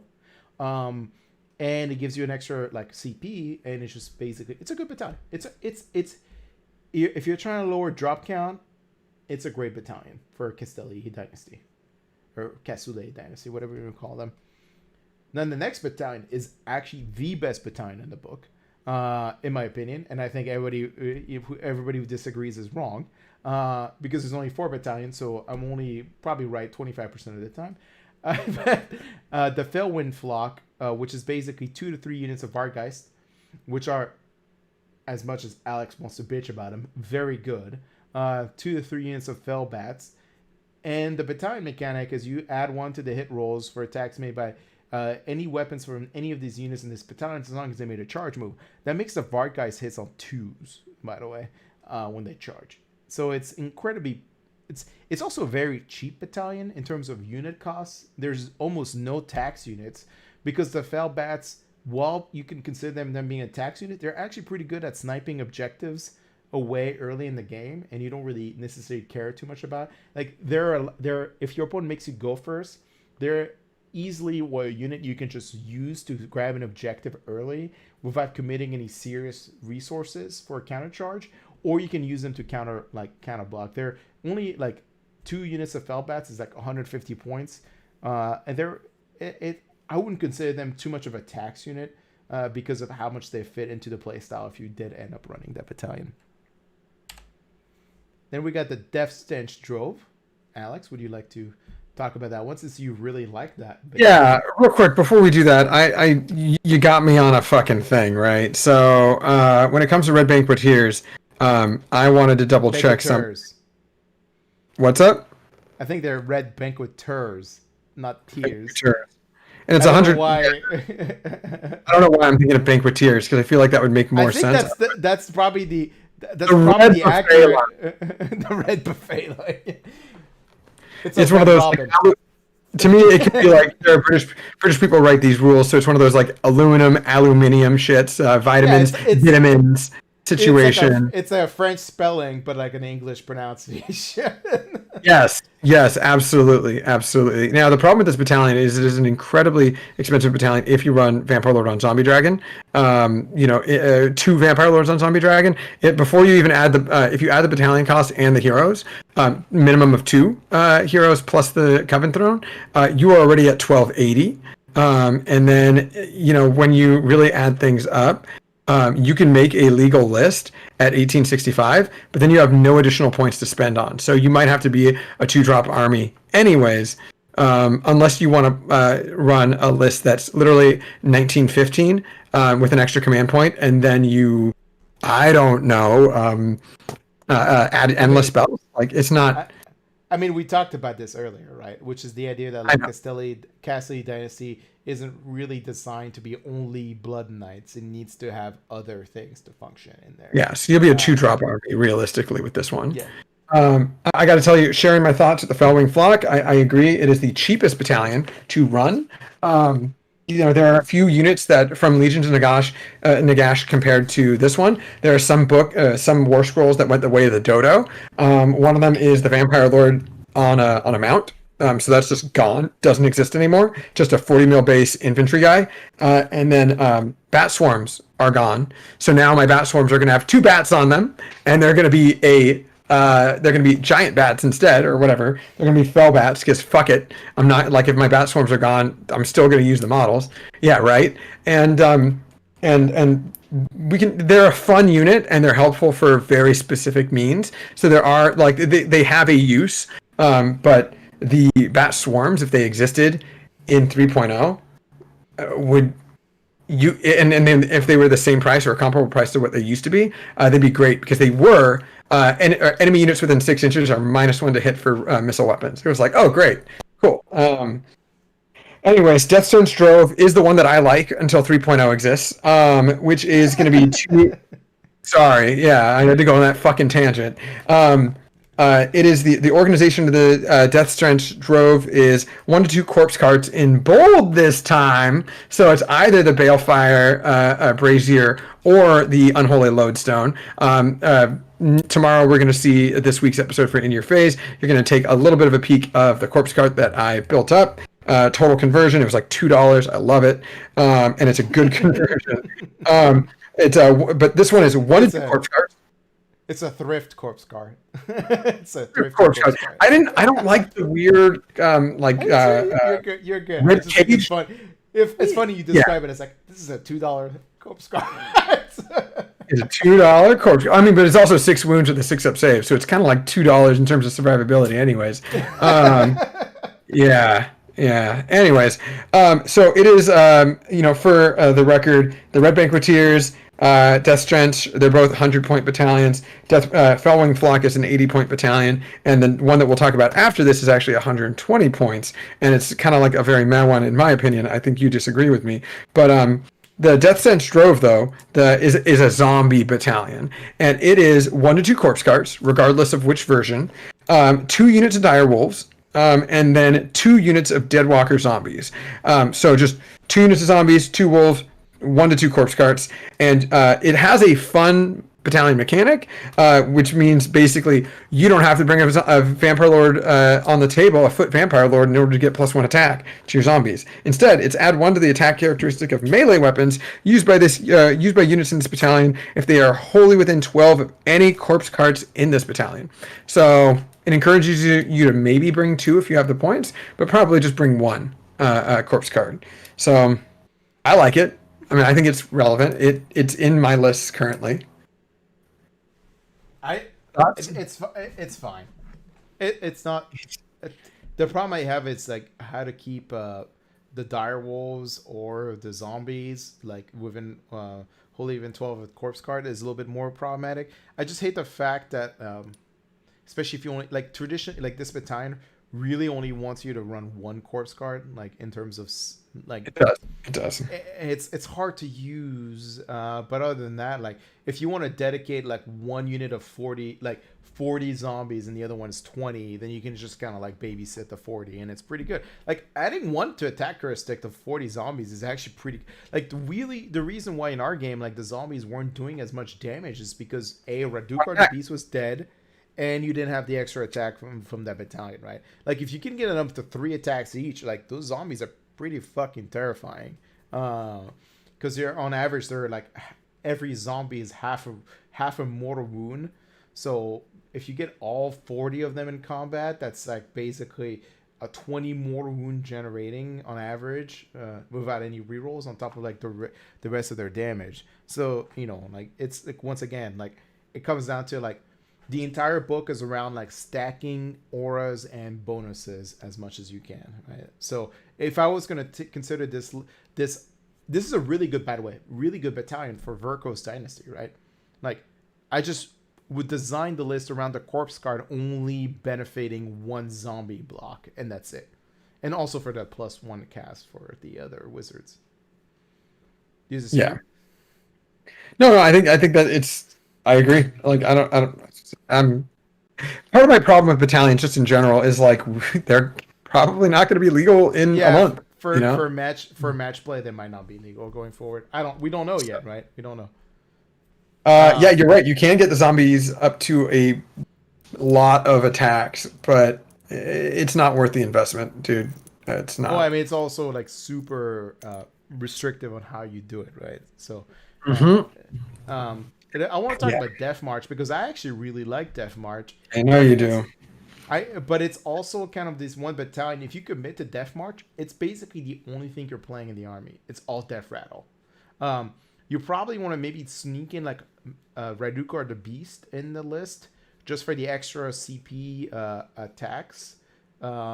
And also because in Radukar, if you play them as Verko's Dynasty, you can give the Graveguards +1 of wound with it. But like, if you run like a solo Death March and you take a White King, 1 unit of Black Knights, and like 3 units of Graveguards and 2 units of Death Rattle Skeleton, you can make an incredibly annoying army in a game. Because like one of the problems with Graveguards and Death Rattle, they're only basically 4-inch movement. But if you make Death Rattles get the benefit of the extra movement from the White King, from this battalion, like a 7-inch movement Graveguard unit is pretty fucking aggro. And Graveguard hit pretty hard based on the new Warscroll. So I'm a big fan of that battalion. But if you take that battalion, you're really committing to only playing like mostly that battalion. Like it's all Death Rattle all the time, except for like maybe 1 or 2 heroes, and that's it. Like I think you sneak in. Sorry, go for it. I like it's because I'm thinking not just currently, but I'm also thinking 3.0. I really think that it's only meant for Legion of Blood. I actually think it's really good in Verkos, and it's also. I mean, I see why. It's also very good. I mean, in Legion of Night as well. Like the +1 save and the reserve mechanic is also very good for him. That's not horrible. No. I'll let Alex talk about the next War Scroll because I will be right back. Why? Why are you making me talk about Nagash? I've literally never run Nagash. I don't. Oh. So for everyone, this is an excuse for Jeremy to go to the bathroom. Cool. I was actually going to do the same thing during Death March, so it makes sense. Like game recognized game here. While he's away, we're going to talk about Nagash. Nagash has really not changed all that much. He is 975 points, so he went up in points. So that's a fucking nightmare. I personally am not going to run him. I will say because of the if 3.0 does change Mystic Shield and make it a +1 save instead of reroll ones to save.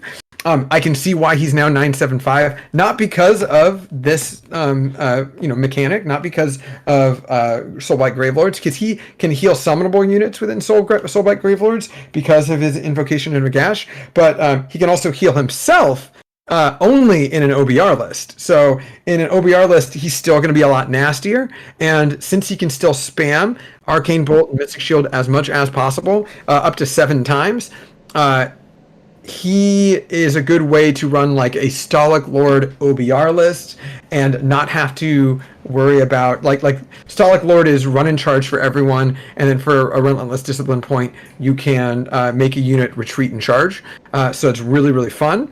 Problem with Stalak Lord is it's not +1 armor save, and it's not like +1 to hit because no Catacross unless you bring him, but he can't give them an armor save because it's a different keyword for sub-faction. But you can bring Nagash, and he can run in charge all of a sudden, which makes him kind of scary, and then he can also make 7 units +1 armor save, which makes him even scarier.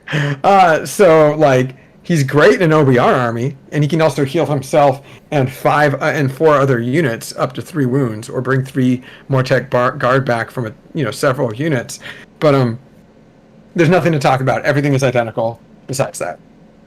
Yeah, I mean, so you hit on when I was gone, you hit on the hammer on the head, which is that if they do change Mystic save +1 to basically be +1 save, it makes his command ability also that much better, right? Because his command ability is reroll ones to hit, as well on table wide, like reroll ones to hit.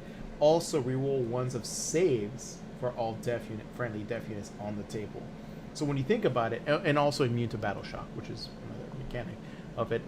So for that one CP, if you can give a couple units +1 save, even including himself +1 save, he has a 2-up save rerolling ones on the table. Like, there's a reason why he went up that many points, because I can't think of another reason why they would raise his points other than the fact that they might have changed Mystic Shield to be back what he used to be, which is +1 save. And since he can cast Mystic Shield 8 times, you can kind of just basically, so you can kind of +3 to cast. We're +3 to cast at top. He still have his books. Yeah, he still has his books. And he knows every spell in the Soulblight. So the one downside is he can't heal himself. Are we doing a 40k thing? We're just bringing things that don't exist anymore?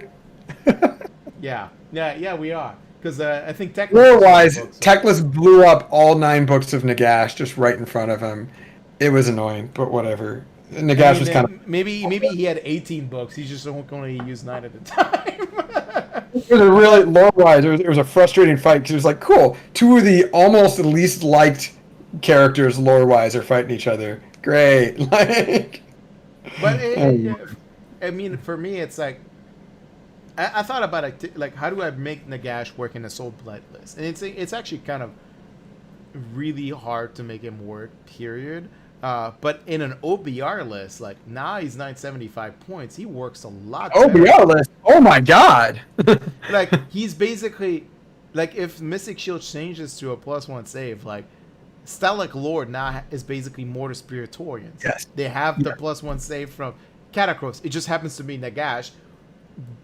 Okay. with a better inbuilt mechanic, run in charge would be, especially on a shorter board. Woo! Well, not only that, but they're Mortar Spiritorian plus their Petrifex because they get reroll ones of saves, and they get run in charge because of Stalak Lord. So it's like, it makes sense they would bump him up in points, because if they are changing Mystic Shield to be +1 save, in OBR this guy is like fucking busted. Fucking lolsy. However, another unit that got lolsy was our next one. Yeah. Manfred Now, what are your Karsting. What are your thoughts Well- on his changes? There are a ton of changes. Well, I mean, there's a ton. I'll let you explain. But for me, like, one of the big change I was happy to see was that more techs are 3-up saves now. They used to only be 4-up. Oh, there's another thing that you're totally missing is they also used to be 11 wounds. So they went up 1 wound and 1 better save. Well, I think that might just be Arkan is always going to live at 11 wounds, but I hope they change him to a 3-up save. Yeah, but Manfred and Neff were both at 11 wounds as well. So now they are up to 12 wounds and they have a 3-up save. I'll go through Manfred real quick because he had less castery and the save wound increase, chef's kiss. Yeah, Larry. There are some good changes here. There used to be a big mechanic, and I've recently played old Manfred in like a Grand Alliance death list. Death Lord Seth, that AOS list lab guy. I talked to him, and then I took a few pages from his book, or like most of the pages of his book, and kind of like tried a Grand Alliance Death Army for a while. And I had Manfred in the list because of Manfred's abilities. Now, Manfred previously used to have abilities based on what he did in the game. So if he was +1 to, or if he was able to successfully cast a spell, then in the next until the next hero phase, his Geistvor, his sword was +1 to hit and +1 to wound, which would be 4 attacks, 2s, 1 rend, D3 damage. In addition to that, if he ever killed anyone with Geistvor, or I think with any of his attacks actually, he used to be +1 to cast in the next hero phase. So they kind of like were a symbiotic relationship to his own rules, depending on what he did in the game. It like really encouraged you to be in combat, to really try to cast spells and make sure they went off. You always wanted that to happen, but you know what I mean. He's changed pretty big. Him, just like every other vampire, have the hunger rule, which the hunger rule has changed massively. It used to be at the end of the combat phase, if you killed any models, you healed 1 wound. Now it's D3 wounds. And every vampire keyword, except for 1 unit, which we'll get to later, has the hunger rule, which is helpful. Blood Knights, vampire lords of all kinds, named characters that are vampires, etc. They all got the hunger. But in addition to that, he's got the armor of Tempelhof, just like he did before. The first wound or mortal wound allocated to him is just ignored, which makes that better because it used to be like, oh man, he's 11 wounds, but he ignores the first wound. So each time he takes damage, he's essentially a 12 wound model. Now he's essentially a 13 wound model if you were to count that. He's got the Sword of Unholy Power. That rule changed. It is now, if enemy models are slain by if any models are slain by his sword, Geistivor, then until the end of that phase, add 1 to the attack characteristic of melee weapons from Soublight Gravelords summonable units while they're wholly within 12 of Manfred. Super duper helpful now, especially with like anything from bats, skellies, zombies especially, or chief among them. And then Mortarch of Night. This is a huge one. This one I think has the most legs, and I think like the tactical like things you can do are almost endless with this. At the start of the combat phase, if he is within 3 inches of enemy units, you can remove Manfred from the battlefield and set him up anywhere outside of 9 from all enemy units. So you could throw him up, bait your opponent, have them charge him, and then like you move away and fuck with them, or like you can charge up, lock down a unit, and then like when it's time to move on, especially if you've like maybe shoehorned your opponent into certain movements, you can then remove him at the start of the at the start of the combat phase, and then like if you've charged units around him, you can then have a better consolidation with your units that have charged right next to him. There's a lot of really cool possibilities here. He's still 2-cast wizard. Wind of Death hasn't changed all that much. It's pick 1 enemy unit within 18 of the caster, invisible to them, roll a dice for each enemy unit and each other enemy unit within 6 inches of that enemy unit. And on a 3-up, they suffer D3 mortal wounds. It used to be the opponent. You pick 1 enemy unit within 18 inches, and you first affect everything within 3 inches or 6 inches of it. And all friendly units or enemy units on a 4-up took 1 mortal wound, and then the target unit after that took D3 mortal wounds. Now it's they all just take D3 mortal wounds. So it's a lot deadlier than it was before, and it's still the exact same cast value of 7. And then the command ability, him and Neferata both got a slight nerf with their command abilities, where it used to be a degrading distance of the special aura for their command abilities. Now it is just wholly within 12, and it is Vigor of Undeath. If you use this command ability, you do it in the hero phase. Until the next hero phase, add 1 to hit and wound rolls for friendly Soublight Gravelords wholly within 12 inches of Manfred. So, I don't know. It's good. I think that he got a lateral move in terms of power level. If not, maybe an upgrade. He's pretty fucking helpful. He's a little bit of a utility knife. Oh, what do you think? I really like him. He fits almost every Gravelord list you can possibly think of. He does not just even Legion at Night. The one advantage of Legion at Night is that he just becomes a general, but he fits arguably in every. Like I wouldn't say he's like a massive melee beat stick, but he's pretty okay. And the ability of him like dictating where he needs to be on the table is pretty powerful. And when you think about his wound characteristic, it's not 12; it's a potential of like 18 or 19 wounds on top of like the healing mechanic that he brings. So, and I like the fact that he also unlocks the Death Mage lore without actually taking a Necromancer. All in all, like I really like Manfred. Like he in terms of like changes, he grew up. He grew up as a Warscroll, basically. I think you'll see him probably way more often than not in the Soulblight list. And it doesn't even matter what Soulblight list. It could be Castelli, it could be Verkos, it can be... We're going to take turns here. You want to talk now about Neferata? So you can take a piss? That sounds great. Yeah! We've been going at it for almost 2.5 hours, so it makes sense.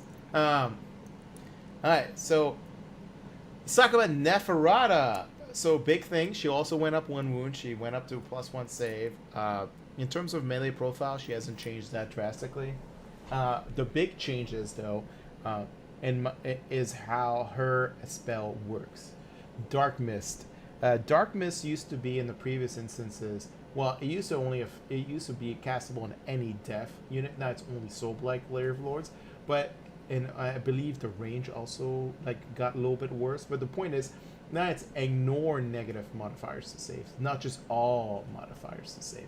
So that means, when you think about it, in the next, if 3.0 has Mystic Shield going back to a +1 save, she can both make herself immune, or another unit immune to negative modifiers, but she can give herself +1 save, or the other unit +1 save, and all of a sudden you're walking, especially when you think about the whole range now is wholly within 12 Genji. And when you think about it, if she basically gives herself...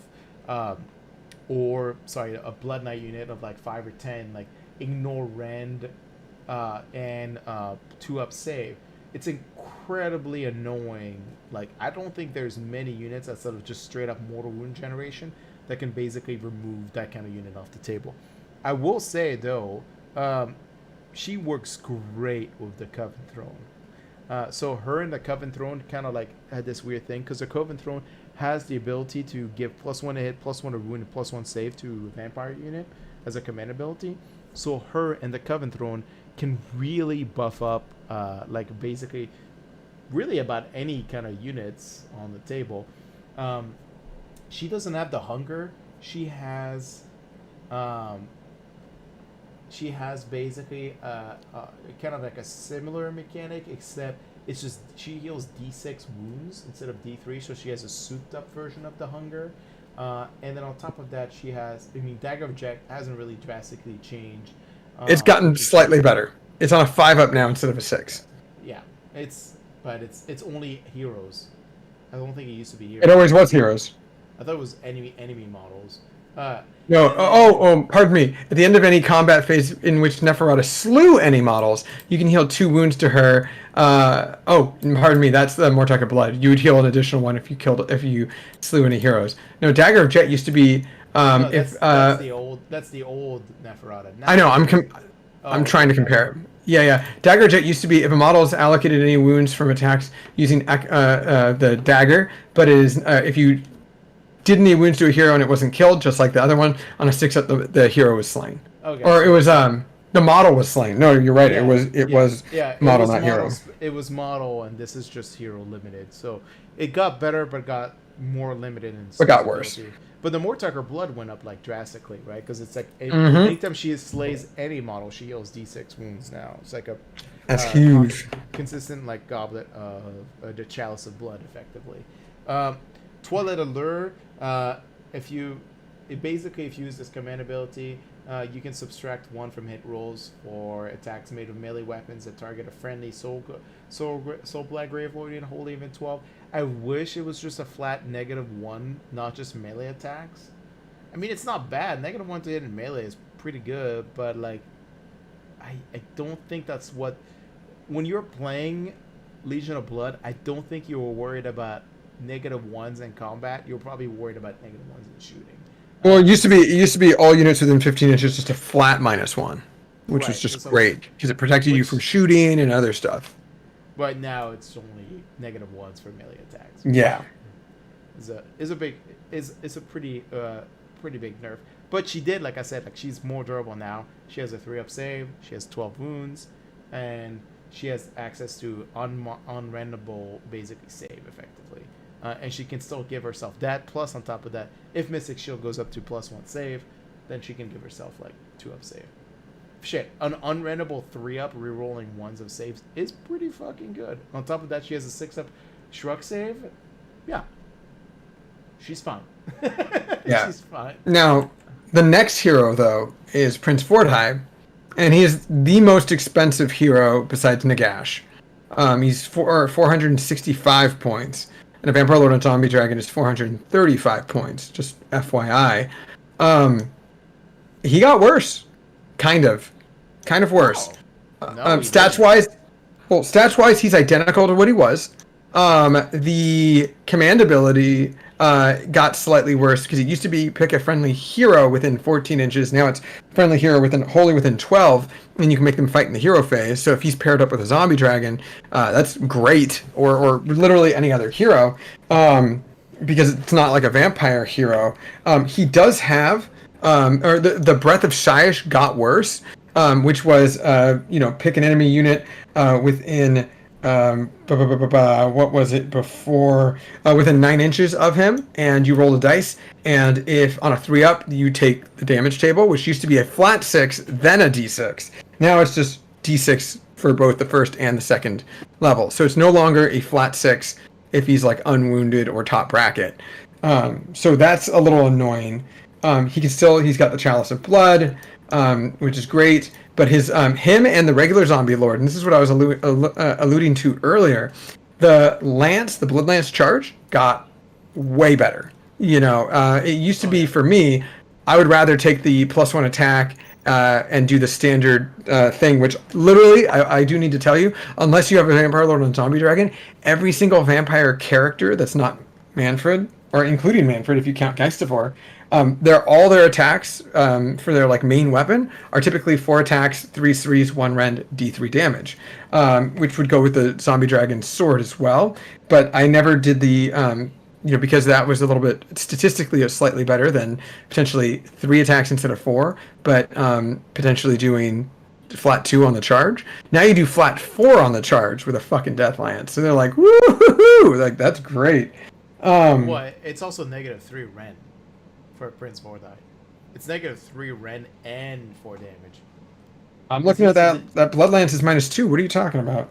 Right, but when he charges... Oh, improve the rend by 1 if you made a charge. Yes, yeah, okay. So he's the difference between him and the other Vampire Lords and Zombie Dragon is that he has an additional rend, and I think he has an additional attack on the lance. I think the Vampire Lords are only 3 attacks on the lance.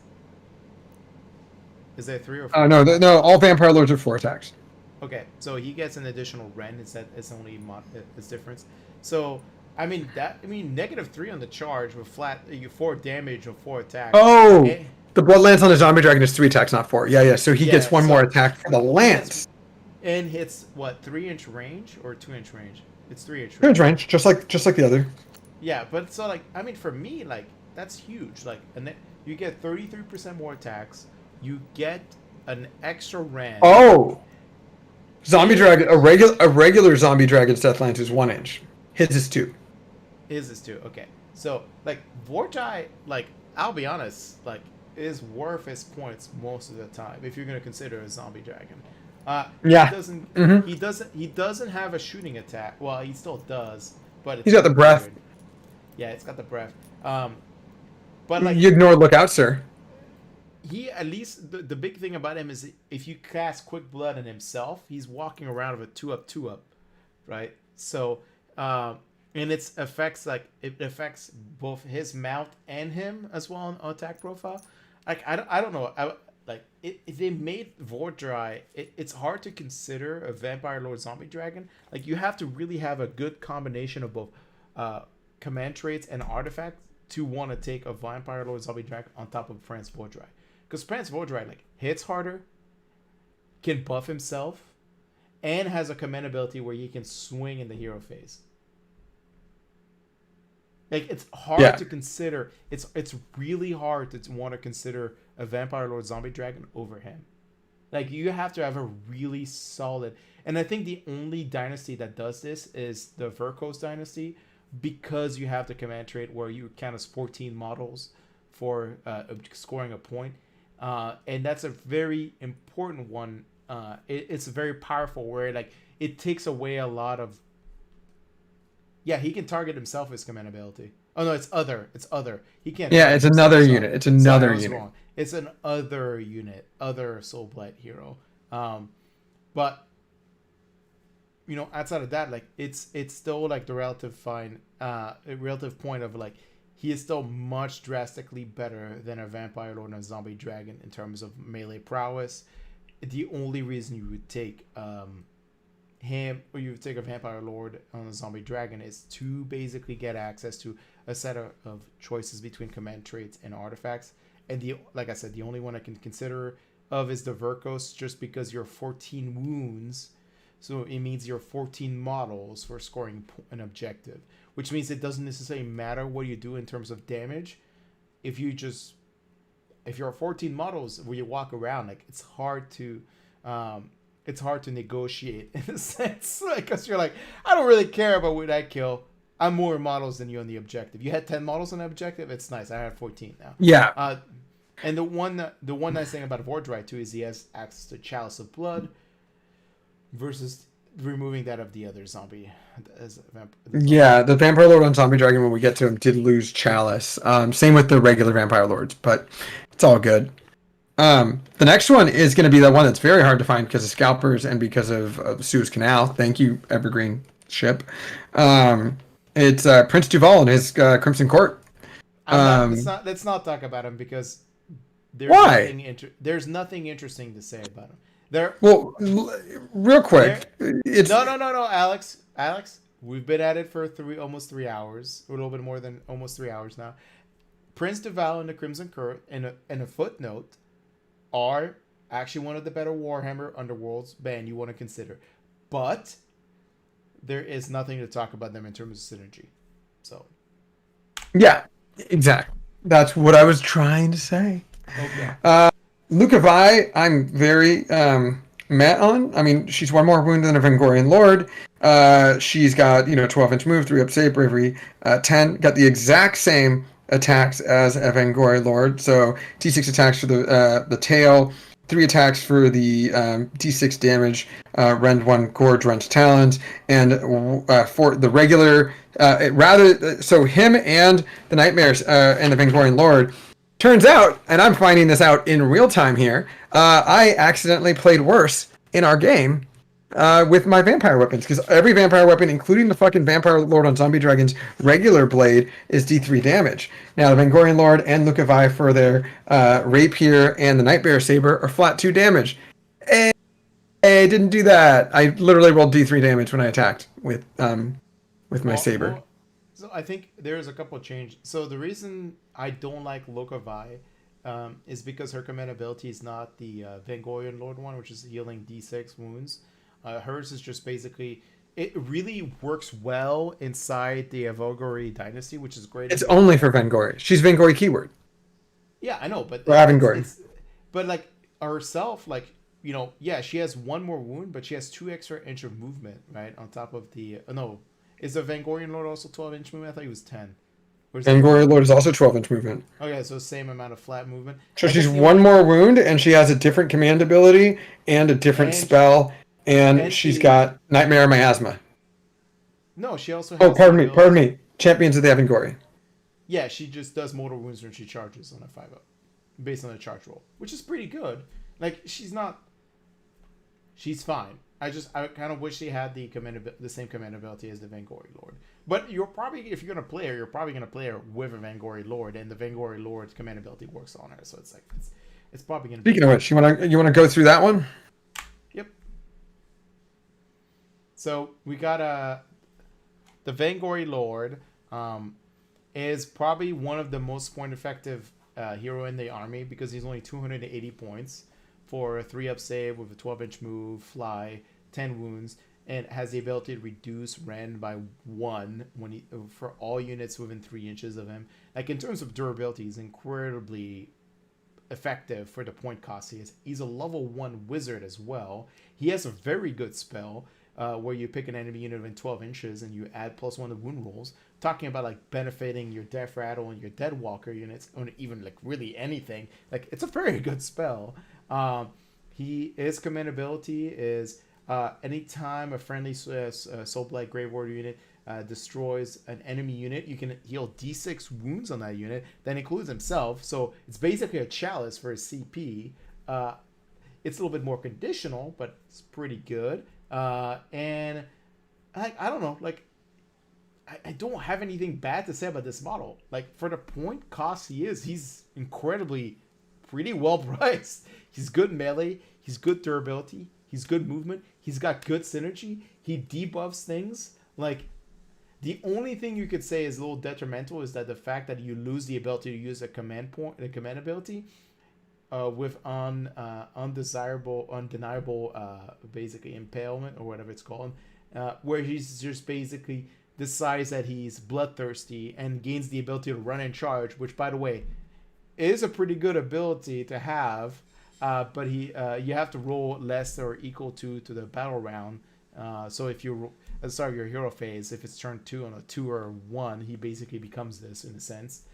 And you lose the ability to use your command ability. He's still a wizard, he can still cast, he just can't use the command ability, and he gets run and charge.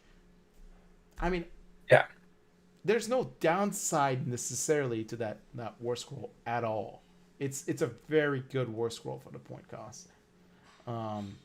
You could argue the only downside is that he's a 10 wound model that's a monster, which means he doesn't get look at, sir. But like whatever. Like, I think you're gonna be hard pressed to see. Like, it's for for context here, guys. This model is 45 or around 40% less points than a Vampire Lord and a Zombie Dragon.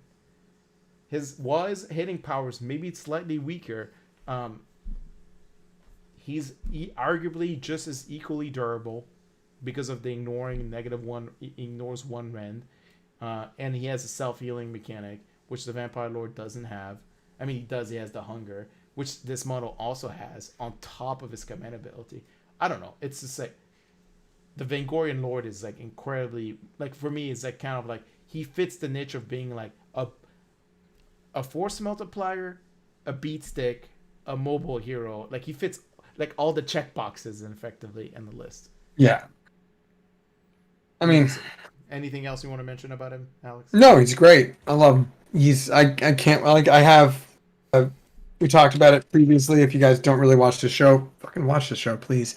But I'm building Zacharias the Ever-Living as a Vampire Lord, or even though it's technically a Vampire Lord on Zombie Dragon, I'm going to be playing it as a Vangori Lord. And I also have the Vangori Lord model now. So if I want to run 2, I will. But it'll be fun to build and paint both. I do think it's funny that... No, Gingy, it's not a named character. This is just the... It was a named character in almost all of Warhammer Fantasy. It's not a named character in AOS. It's a 20-year-old model. The one thing I will mention about him, he is incredibly incredibly powerful dynamically with a Coven Throne. He benefits way more from a Coven Throne buff than I think any of the other heroes outside of maybe Prince Fordai. Significantly. Like, giving him +1 hit, +1 wound, and a +1 save, he becomes a powerhouse. In fact, speaking of which, let me just do this real quick. I'm almost certain that you can actually make this work in a very terrifying sense. If you use that battalion in, say, a Castellari dynasty, but instead of 1 Vampire Lord on Zombie Dragon, or 2 Vampire Lords on Zombie Dragon, you do 1 and 1. You can then add, you can make it a 2-drop list, and before adding a command point or any other units, you're at 1850 if you add a Vainglory Lord to that battalion and make it a 2-drop. So, like, helpful. Yes. He's one of the most, I think it's incredibly like, when you look at him, you're like, why is he better than a Vampire Lord? But it's like, well, he's 40% cheaper, and he's arguably almost as durable as a Vampire Lord, just because he he reduces rend by 1 in combat. So, all right. So moving on. Like, for me, that was like the winning war scroll out of this book so far. Belladama. Yeah, let's do it. So, for Belladama, first of the Vikos, Virkos, which is just the way I'm going to assume it's pronounced again. I'm not going to call it Varicose, because I'm just going to think of Varicose Veins. She's got her Time-Worn Scimitar, 3 attacks, 3/3, 1 rend, D3 damage, so 1 less attack than almost every other vampire that's got D3, 1 rend, with their normal, like, Spirit Blade, or whatever you want to call it. She's also got, as a mount, Lupine Fangs and Claws, 6 attacks, 4/4, no rend, 1 damage.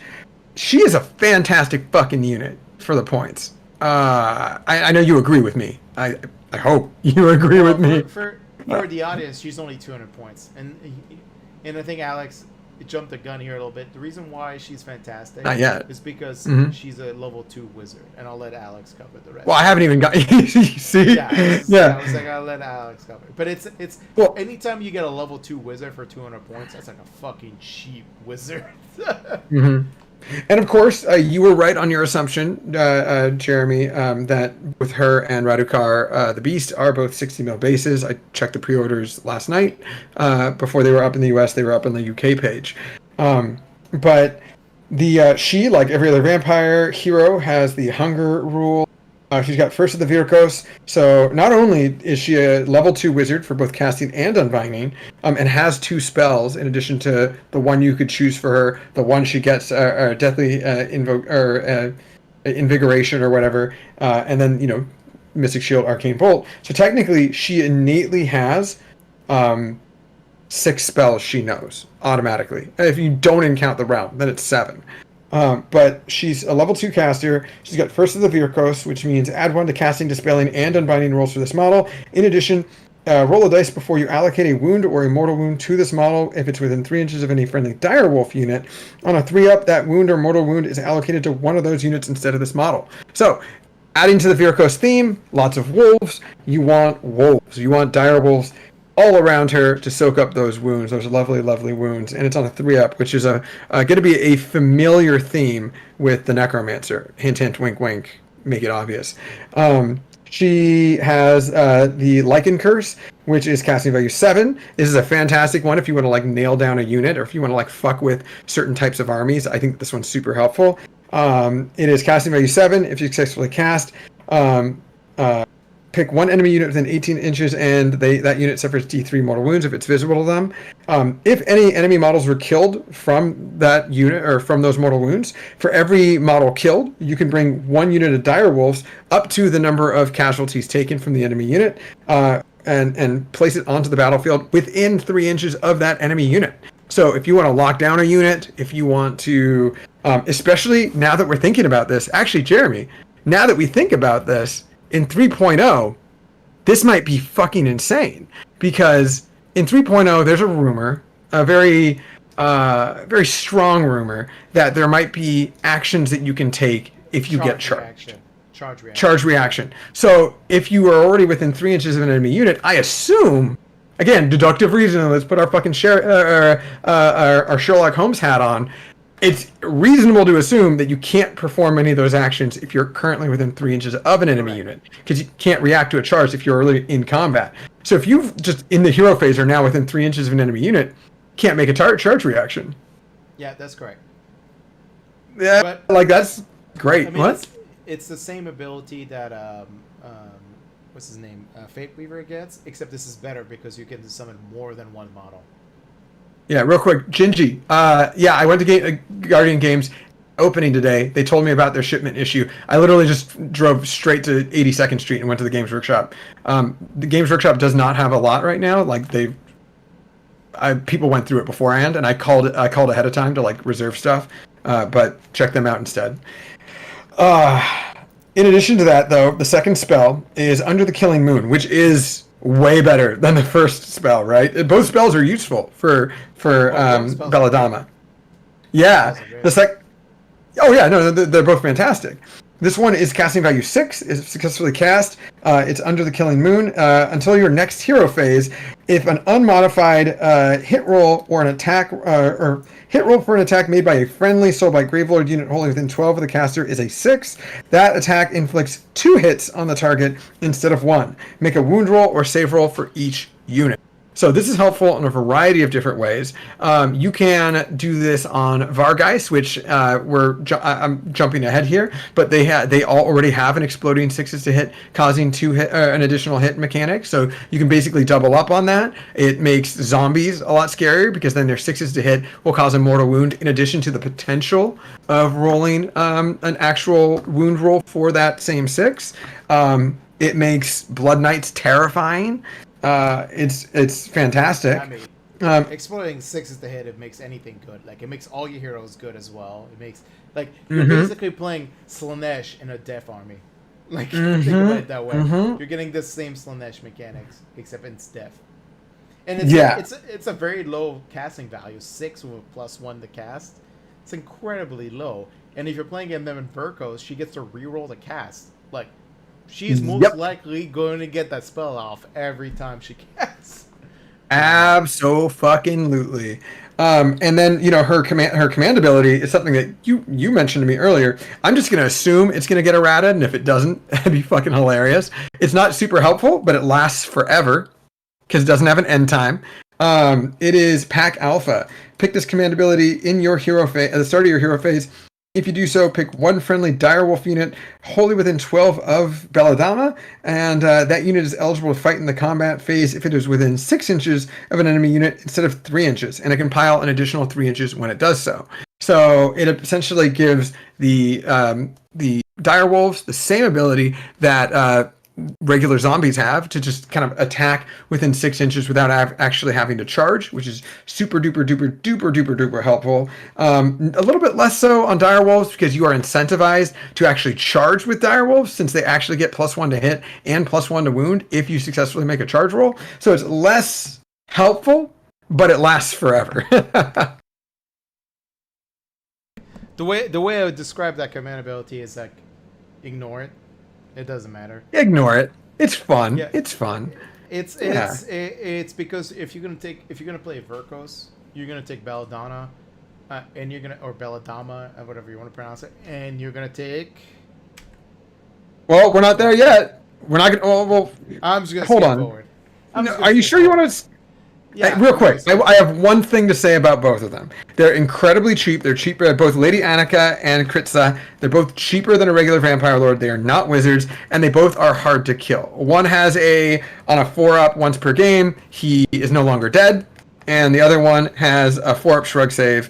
In addition to this, oh no, well you can't do it in addition to, but she's got a 4-up shrug save, and if she kills any models, she heals all of her wounds back. So they're both 6 wound characters that are relatively hard to kill.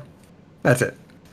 Well, no, they're also generals in Virkos, which is they're also generals in a Vikos dynasty. Yeah, which is going to play a role for if 3.0 is the core battalions require you get benefits if your general is inside the core battalion. The point is, very good point. They're fine, but they don't they don't help you win games. They just help you around certain like list gimmick. Like the problem is there's no synergy out of them. They don't provide outside of the natural Verkos Dynasty mechanic, which is the +1 moon for Death Rattle and then should we just ignore the Cursed City? Ignore the Cursed City stuff because no one's gonna run it. Like unless it's too prohibitive. Side note. True, and you know it's actually another tragedy with the Cursed City stuff. Not only are they cool models, and I'm glad that they separated them out, and now you can actually buy them without having to scrounge your way through scalped Cursed City boxes.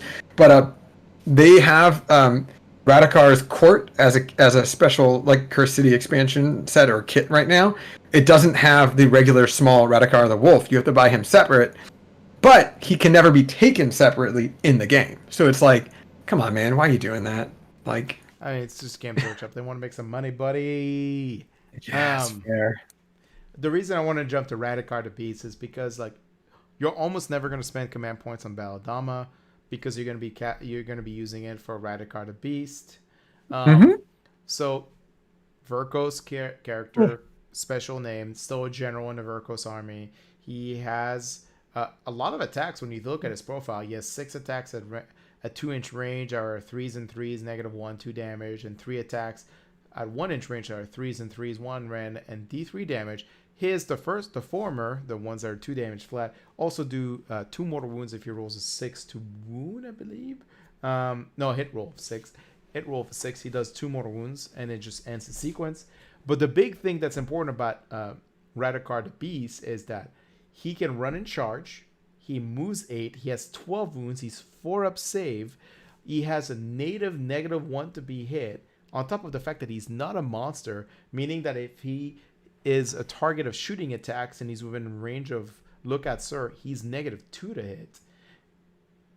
Also, on top of that, he gets to summon 10 dire wolves once per game. Pretty good, especially with Belladama and how she can just punt off wounds to the dire wolves. And if he makes a charge move during that turn at the start of the combat phase, you can basically spend a command point, and all Soublight Gravelord units wholly within 18 inches of Radikar the Beast get an extra attack. So when you think about it, like Belladama and him are very much the same side of the same coin. Like Belladama is 200 points. He is 315 points, if I remember. It's 315. So both of them together are 515 points. He summons a free unit of 10 dire wolves, so you can chip out away 130 points out of that equation. This is like 135. Yeah, 135 points. So this entire combination, a level 2 wizard plus this character, is like 380 points, I think, in reality. And so you get exploding 6s to hit of a spell. You get an extra attack. On top is 180 points. On top of the fact that Radikar actually has a decent melee profile. More than decent. Yeah. More than decent. If he's in range of Belladama's spell, like he's exploding 6s of like 12 attacks naturally. And if it's the turn he charges and you use a CP, he is 14 attacks.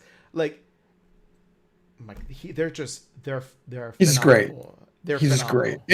And his Bloodsick Claws, not only if you combine it with Belladama on a 6 to hit, it causes 2 mortal wounds and an actual wound roll that will do 2 damage with 1 rend. But then his Bloodsick Claws are 2-inch range, which is great.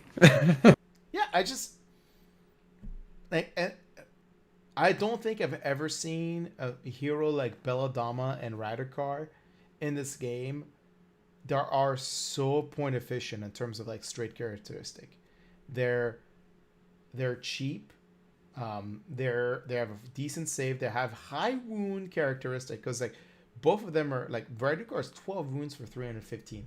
That's pretty cheap considering that he comes with another 20 wounds of summable units.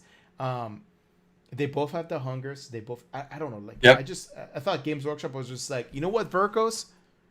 Like I said earlier, you get all the toys and more. Like they get the best named characters out of the book in terms of synergy for the rest of the army. And there's a theme here. All of the named characters in this book also count as general if they're taking the respective dynasty which I'm assuming is going to take a Not role all of to them. ha- Not all of them. Which one's not? Not and again, we're skipping these ones because they have changed slightly, but they have to be taken as a group, so it doesn't matter. You talking Radikar about the the Beast. cursed? Yeah, Radikar the Beast or Radikar the Wolf does not count as a general.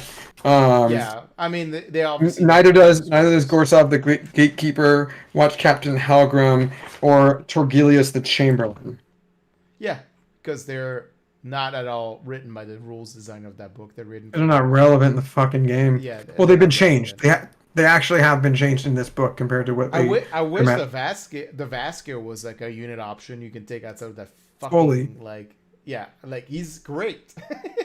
And then in the course the Bloodborne are also pretty good. They're just not like you can't take them outside of that battalion or not battalion, but like that giant like. It's a tragedy because how hard would it have been to make 2 extra Vikos? No, they technically they have 5 separate sculpts for Vikos Bloodborne between 3 from Cursed City and the 2 that are next to Radikar the Beast. They could have literally just brought those 5 sculpts, put them together as a unit, and bought them in units of 5, and they could have been like a separate unit, and they could have charged like $60 for a unit of 5, and like made even more money. Yeah, the Vikos Bloodborne is what I wanted because I always wanted like foot vampires. I hated the fact that the Blood Knights were like the only vampire unit that wasn't like a hero. Wasn't a hero. And then the only one I can run as a foot vampire is like the Bloodborne. And the Bloodborne are like super fast. They're 10-inch movement. They just don't have fly. Like, I don't know. Like, They're worse Bloodgeist Revenants. Yeah, they are. Yeah. But at least they're a flying vampire. But the difference is they have a 5-up shrug. The Blade Guys Revenants neither. That's fine. They also have a fucking 6-up save. Yeah, they have a 6-up. Yeah. So anyway, we're gonna ignore the Cursed City component because like I don't know, Games Workshop didn't really like. I really wish they would have made those more accessible and not like this like bundle. We can almost skip the next one too because we've basically gone over it. Vampire Lord and Zombie Dragon has not changed with the exception of it has lost the chalice. And the Deathlance charge is just like the Deathlance charge on Prince Ford High. It's scarier, and that's it. That's the only change. Yeah, except it's one that's attack and one that's ren. Yep. Compared to its previous scroll, it is identical. Yeah. Blood Knights, we'd already talked a lot about Blood Knights. The only thing we didn't cover Blood Knights is the ability for them to do mortal wounds when they can choose in the movement phase to basically do this normal move. And like move across enemy units or enemy models as long as they don't have a wound characteristic greater than 3, and they do basically on a 2-up like D3 mortal wounds to that unit. I'm not sure how much I like that ability until they clarify if this allows them to charge, like if it counts as a kind of like retreat and charge mechanic. Because right now, like the D3 mortal wounds is nice, but it's like if you can't charge with it, it's like I don't really get the benefit of this because at that point I agree. Like, you need to anchor the enemy unit as well on top of doing that. It's like a 2-turn play effectively in a sense. So hopefully they clarify that like this rule allows you to run it allows you to charge after you use it, because right now like it's okay. It's not anything like it doesn't seem very good. Other things to note with Blood Knights is, I mean, like the kits themselves, they can either be armed with the Death Lance or the Templar Lance or blades, but they're all the same weapon. So maybe in the future it can change because regardless of them, if they make a charge, there are 2 damage instead of 1 with the Lance and Blade, which is 3/3, 1 rend, 1 damage with 3 attacks. And then they do not have a musician anymore. I have the 5 of the old models, and you know that musician is just now that horn is now a fucking Templar blade. It's got a really sharp fucking trumpet or bugle. But the standard bearer is helpful. We've talked about it before. Reroll 1s for deathless minions, and Nick and Evan were adamant that they can charge afterwards. Wait, is Hammer of Heaven? But Hammer of Heaven. Who are you? I think I know who you are. Are you? Are you Andrew? but to answer Hammer of Evan's statement, unfortunately, per the rules as written in 2.0, They cannot actually charge after they use this ability, because it doesn't. Got Because it. if you make a normal move, in the movement phase, and you are within 3 inches of that enemy unit, it doesn't actually specifically say it doesn't count as a retreat move, because if you retreat moves are normal moves, they just have this additional factor where like you can make a normal move, and also it counts as retreating as long as you left the unit within 3. So we hope 3.0 changes that. But then the other cool thing is the hunger. You can make a 1 wound model go back to full wounds if you kill the enemy models. Well, I was gonna mention additionally, if they do that fusion we're talking about, like where the game system are very similar, if they write this kind of mechanic in terms of 40k, this would allow them to be able, like the movement, that kind of mechanic in 40k will allow them to charge, basically. I get Jacob. I get what they're saying, but that also, if you look at the rules, the big rule book, and what's counted as a retreat, that kind of counteracts that. Well, so you know what? We're here. Let's talk about it, because this is a rule that's going to come up for argument a lot, right? I hate the app nowadays. Every time you try to like shrink it, like basically like stops working. Let's see. So there's a section on the movement phase. It explicitly talks about normal moves. It can move. So normal moves allow you to move a number of inches equal to your movement characteristic, right? But when it says when you retreat, it says when you make a normal move for a model, no part of the move can be within 3 inches of an enemy unit. Enemy starting a normal move within 3 inches of an enemy unit can either remain stationary or retreat. If it retreats, which is basically if you make a normal move while you're within 3 inches, it's a retreat. You just must end at least more than 3 inches. And models that retreat cannot shoot or charge later in the same turn. So it's very wordy, but it rounds itself out. Well, the problem is because the ability says you make a normal move. If it said you made a move, it would bypass the restrictions out of this rule. Because retreat rules are basically anytime you make a normal move and you start within 3 inches of an enemy unit, it is considered a retreat move. So you're right. So the problem that we have here is like, and Jacob, I understand that you think that and I agree in a normal sense, this would definitely need to be FAQ'd. I would not hold my breath on expecting an FAQ because I fully agree. We've been talking about this for at least like a week and a half now. It's the general consensus, I think, between Jeremy and I that this is a 3.0 ability. This is very much built for 3.0. This will not be FAQ. I would put money on it that this will not be FAQ'd because it's just going to be unclear for another 3 to 4 weeks. Yeah, this is. I will say to basically Nick and Evan, you are correct until you are correct when 3.0 comes out. Right now, yes. In 2.0, this is completely an illegal maneuver, and the FAQ will not help you in that endeavor. They're not going to FAQ something that's going to get like errata in like less than a week after that. Yes. So they're just gonna wait until 3.0 comes out. But I think it's pretty clear the intention was to make this basically your retreat and charge, that kind of mechanic. But because of the way they're wording it, it fits more of the 40k movement rules and not the AOS currently. Very much so. So, intent versus rules as written, kind of a situation. I just always err on the rules as written by like literal because it's the more conservative play, and also certain like because you're gonna have to play this army in this weird window of time where it's obviously meant to be a 3.0 army, but you're gonna play it for like a small period of time where it's like playing in this 2.0 world. And unfortunately, that rule does not allow you to charge after you use it. Yes. Now, moving on to an army, a unit that I am very disappointed in. I love Vargeist. I have 9 Vargeist. My 23 model fucking Soulblight list in AOS 1.0 fucking loved until KO came out, and then I had a 20-minute game at LVO 2017. Anyways, Vargeist, 12-inch move, 5-up save, 4 wounds, has not changed War Scroll-wise than it did previously when it comes to the basic stats. Murderous Fangs and Talons, 1-inch range, 3 attacks, 3 hit, 3 to wound, 1 rend, 2 damage, just like it was before. They can fly, obviously. The champion's got 1 additional attack.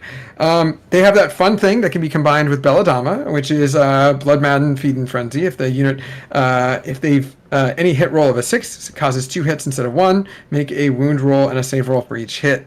And then they have Death's Descent, which allows them to deep strike, basically. They can be put in reserve and, as a reinforcement, and then they can show up anywhere at the end of the movement phase, anywhere on the battlefield outside of 9 inches from enemy units. However, it is one of, and if you count the Cursed City, like totally not Vargeist, that Vagisil or whatever his name is, I don't fucking remember his name, Vargeists are the only unit with the vampire keyword that that does not have the hunger rule. So they have a 5-up save and 4 wounds, but they have no ability to heal D3 wounds. Fucking awful. That's not true. I hate that. You just listed 2 other War Scroll that don't have the hunger rule like a minute ago. I referenced 1, which was the Cursed City, like giant Vargeist thing. No, which doesn't count. The Bloodborne doesn't have it. Also, again, another Cursed City. The Rat Prince doesn't have it. The Slaughter Queen doesn't have it. It's like there's way. If you want to pick flesh out of pepper, we can. I'm just telling you, like there's more than one vampire that doesn't have. Let me reframe it. If you're gonna have such a those 2 so 2 of them that are Cursed City non-heroes, it doesn't fucking matter. But the other 2 Cursed City heroes that Cursed City expansion heroes, those 2 that you just mentioned that we did gloss over very fast, they are very hard to kill because of different things. Vargeists are very easy to kill and have no healing mechanic unless they're near. You can't kill them; they're off the table. Sure, but you better kill what you better kill what you're attacking. This is such Hammer of Heaven. That guy was definitely intended to be a Cursed City expansion model. He actually lore wise too. He is literally meant to be because he's like after you defeat Radikar the Wolf, he like comes in, he like slides into the Cursed City and be like, I'm gonna take over for him. The Vargar's Warscroll is actually pretty fucking good. Like when you look into their point cost, they're only 155 points for 3 of them, and they have an innate reserve mechanic. They have exploding 6s to hit. They have decent melee profile, hitting on 3s, wounding on 3s with 3 attacks, rend 1 and 2 damage. They're pretty good. And they're fast, and like sure they only have a 5-up save, but they have 4 wounds a pop. Like I don't know, like there's nothing wrong with Vargeist. They're actually pretty like decent War Scroll. Now the question is how do you fit them in the army, and that's where it comes a little bit more iffy into that grand spectrum of thing. The one nice thing though I will say is that there's many ways of making like buffing up Vargeist. Like we described Belladama. Radukar the Beast also gives an extra attack. Like there's multiple ways of buffing up Vargeist to be like slightly punchier, and I think this is incredibly like. I personally like them more than Blood Knights. Like they're not as durable as Blood Knights clearly, but they do punch harder than Blood Knights most of the time because they have the exploding 6 mechanic, and Blood Knights require them to charge to have the same basically melee profile in a sense. The only downside of them is they don't do mortal wounds. Blood Knights can do mortal wounds, but they're 40 points cheaper than Blood Knights, and they're 3 wounds less with a 5-up save versus a 3-up save. So it's really where you feel like, once again, it's like it's not like a clear cut winner between the 2 War Scrolls. It's like you can definitely mix and match, and I intend to mix and match both for like fully. Yeah, I want to run. I want to run a Legion of Night with like Manfred, a Vengori Lord, and then like 9 Vargeists in a unit to just come down and just do their thing. They're such.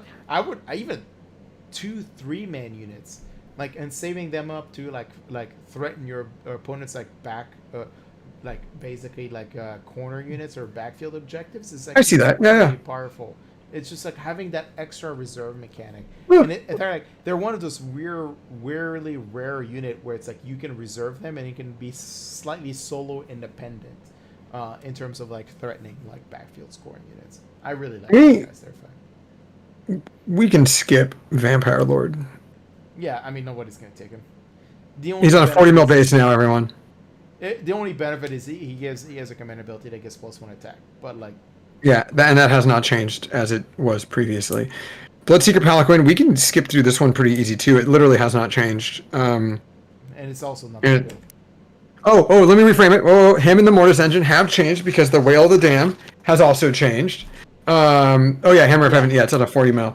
And you cannot have a Steed version anymore. It just doesn't exist. No more yeah, so the Mortis Engine and the Palanquin, Bulletseeker Palanquin, their Whale of the Damned is now every enemy unit within the distance, which starts at 12 and degrades, on a 4-up take D3 mortal wounds. So it's, I guess, technically better than it was previously, because it used to be TD6 against Bravery, and you have to roll higher than Bravery. I mean, it's probably not even better. It's probably just the same. Yeah.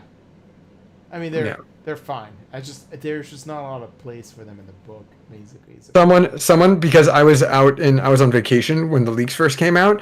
I had seen on a Discord channel someone was not paying attention, and they got really excited, and they were like, "Holy shit! Mortis engines don't count as behemoths," and so you can have a whole army of them and just like spam the shit out of them. And I was like, "What? I'm gonna order a bunch!" And then like I saw the leaks myself, and I was like, "Dude, like read this. Like, use your eyes." No, they're behemoths. Yeah, no. That's what I'm trying to say. Is they were very clearly behemoths. I just hadn't seen the thing yet. But they're heroes, but not leaders, which is important. Which means you can give them artifacts and you can make them generals. And no, they're not. Yeah, they're heroes.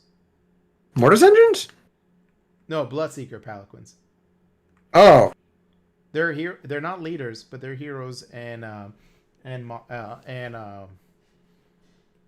yeah, sorry, they're just heroes. Yeah, they are. Bloodseeker Palanquin, leader behemoth.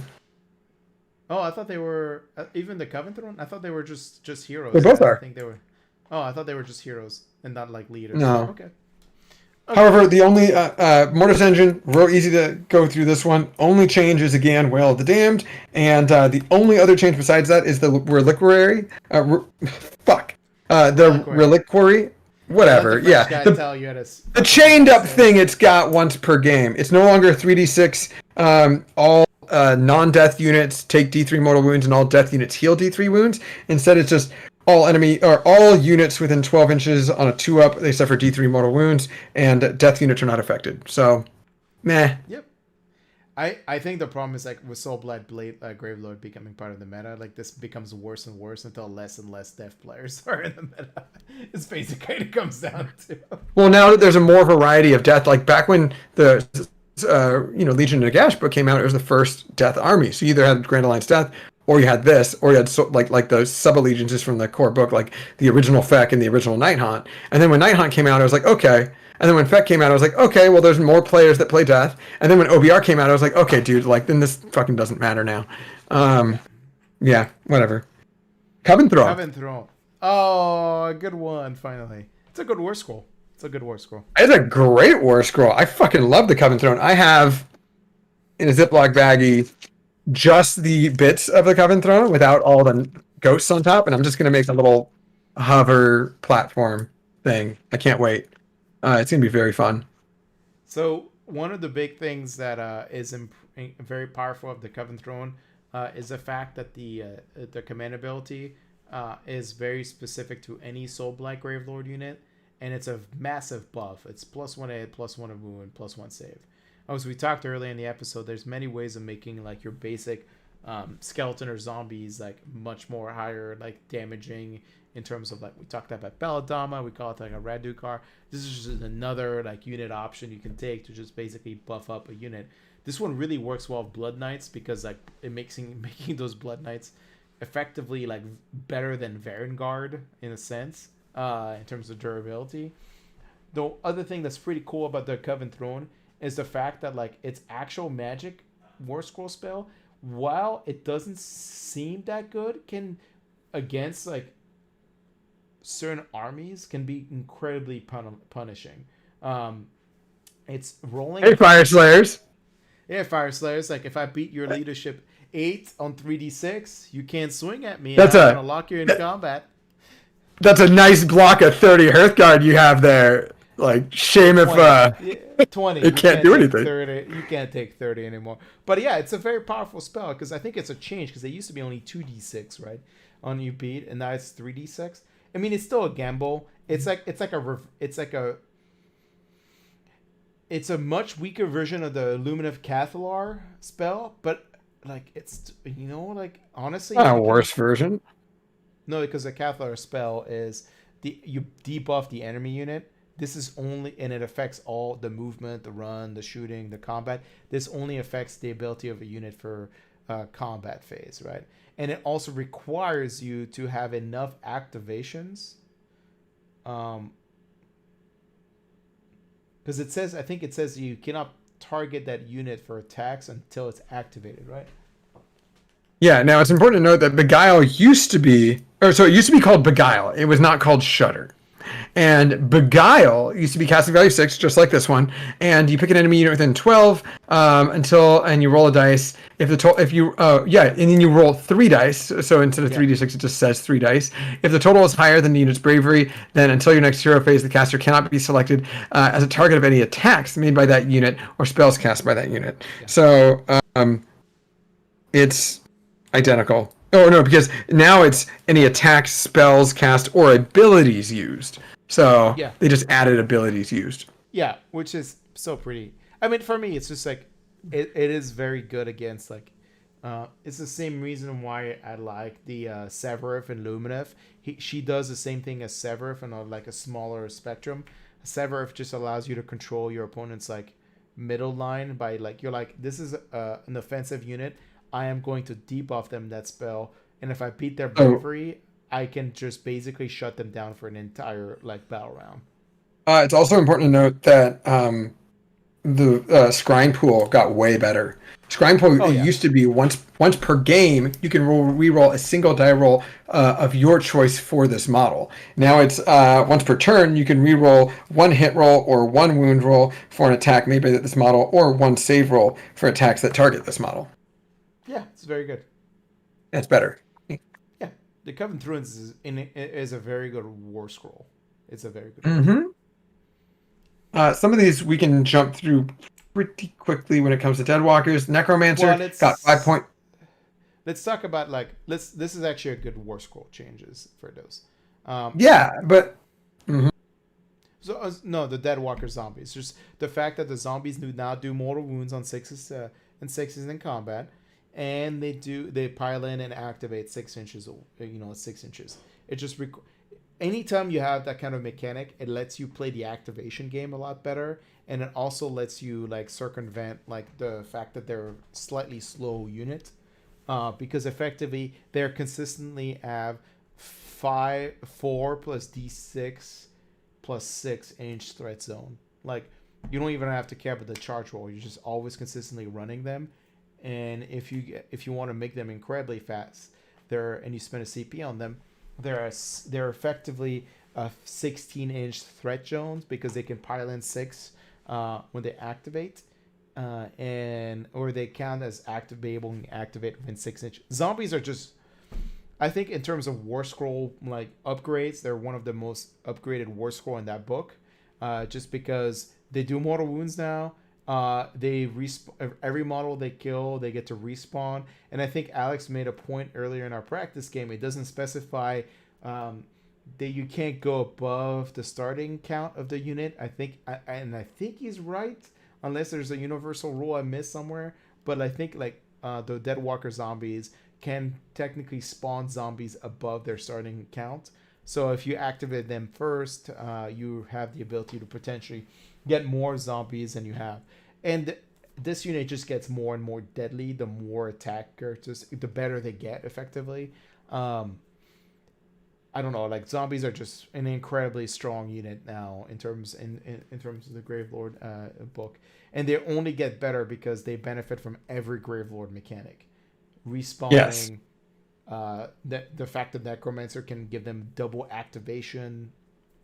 The double. I want to save the Necromancer when we talk about the skeletons, because I think it's important to talk about skeletons and zombies together, and then go back to the Necromancer and explain his. Well, let's talk about this. Well, I think we should talk about the Necromancer now, and then we can reference him again when we talk about skeletons. Go for it. So, but it's really quick. I mean, like our listeners have been able to see the page for quite some time here, but like, you know, he has not changed with the exception of he is 5 points cheaper. He's 125 points. His shrug save to throw wounds that are taken on him, especially since he's relatively weak. He's got a bad save. He's got five wounds. He can throw wounds on a 3-up just like Belladama rather than on a 4-up. So it's better for him. And then Van Hels's Dance Macabre is huge now. The huge change.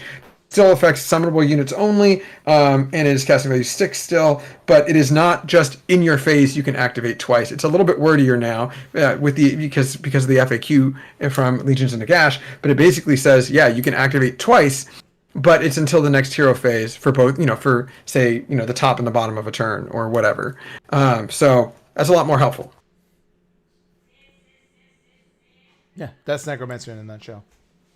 Yeah, corpse cards have not changed. Zombie Dragon Terrorgeist have not changed. I do want to talk about grave cards, but I want to focus on Death Rattle skeletons first. Well, we got the White King too, because of the White King's command ability with those airtight rolls. Yeah, we already talked about the White King before. Let's not talk about him again. No, we don't have to talk about him again. White King on Steed, he's 7 wounds. It's fun. Black Knights are the worst unit in the game, or not worst unit in the game, worst unit in the book. We'll go back to them when we get. Okay, we'll go to skeletons now. Yeah, okay. Because we talk about Necromancer. Like, the reason I want to talk about skeletons is like one of the most major the important change they did in that book is that they made this war scroll not like it used to be, like with the war scroll ability of getting +1 in, +1 to wound, and +1 attack and all that shit from like being near like a death hero. They used to be like one of the hardest punching like unit in that book, but now they still get a little bit of buffs right from the dynasties in a sense or another. But the biggest change is that the way they changed their entire mechanic, which is now they get to, when you activate them in a combat phase, you get to roll dice for every model that died in that combat phase. So assuming if you don't activate them first and somehow they lost some models during that combat phase, you get to roll dice for each one of those models, and on a 4-up, they come back on the unit. So, basically, it helps offset some of the nerfs that they did to, like, the respawning in terms of, like, how legions work, or, like, you know, Soublight Gravelords. And also, like, I mean, let's be honest, skeletons are slightly better naturally now. They're basically hitting on 3s naturally now, and they're winning on 4s. With 1 attack, it's harder to get them to an extra attack and so forth that they used to be, and they still have a 6-up, and they reroll 1s of, you know, on their shrug saves.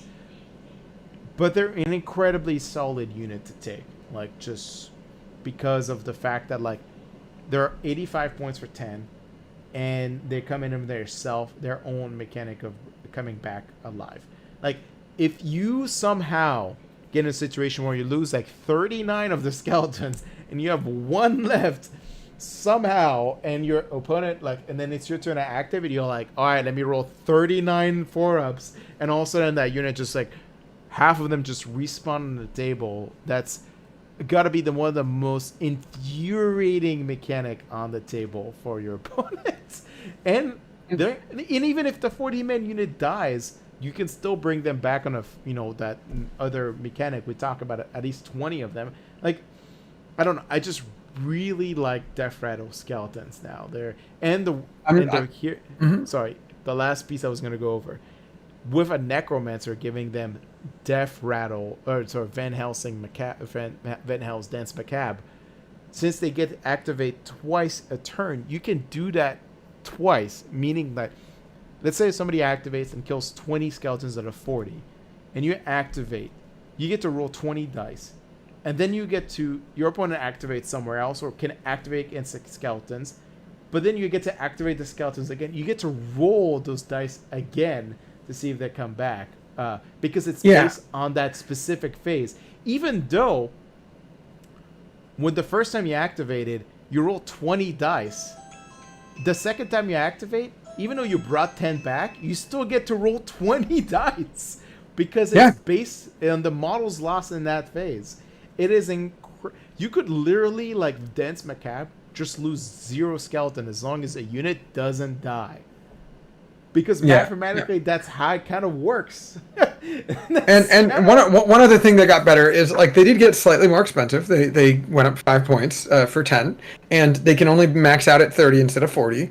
I'm starting to think, now that we're talking about this out loud, that my list that I currently want to run next, with Vikos Dynasty, I think I might do a unit of 20 of these and the 40-man, or maybe replace the 40-man unit of zombies and do 20 zombies, 20 skellies, because, like, they used to have a 6-up save, and because they had shields, it added 1, which was a dumb thing. You just give them a 5-up save. So now they just innately have that 5-up save, and they're good. I mean, like, they only have 1 attack, so you're not there to kill.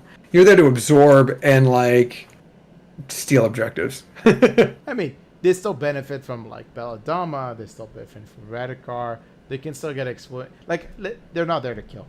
You're 100% right. But also they have a standard bear, so they have reroll 1s. Yeah, for just, for Deathless Minion. I think a single block of 30 skeleton with a Necromancer is, like, one of the most obnoxious, like, unit in the game. If you can keep getting, like, I completely agree. I think that's Direwolves. I mean, Direwolves haven't really changed since the last book. They get the plus. Happy Necron memories, right? Yeah, Jacob knows what's up. I want to talk about Graveguards. So Graveguards are a very good war scroll.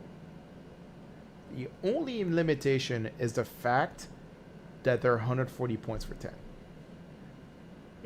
That's a non-starter for me. It's way too much for 10 of these models. They're an incredibly good war scroll, and I think you can make them work. But, like, they need to be around, like, 120 points for 10. Like, 140 is just too much.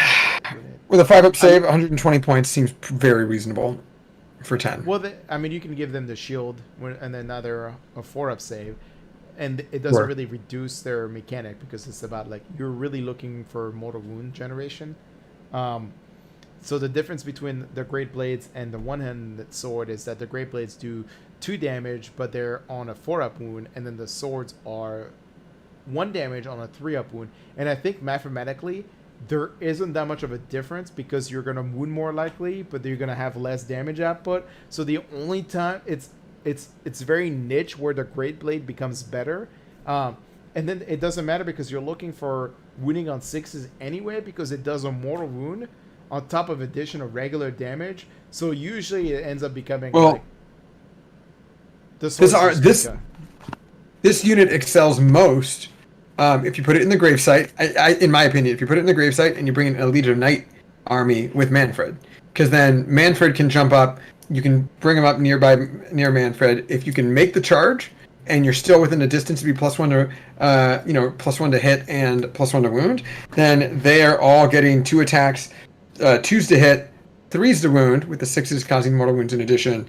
So it's like, it just makes them a lot scarier. I don't know. For me, it's the way I look at Graveguards is if I'm not planning on taking skeletons or zombies, they're a fine addition.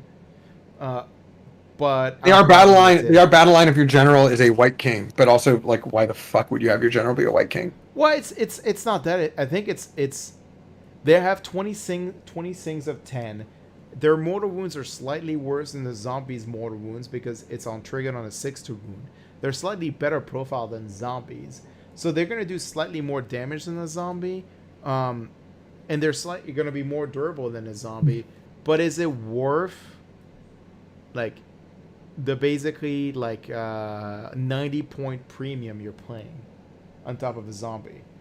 Like, 10 zombies is effectively, like, 57.5 points or something.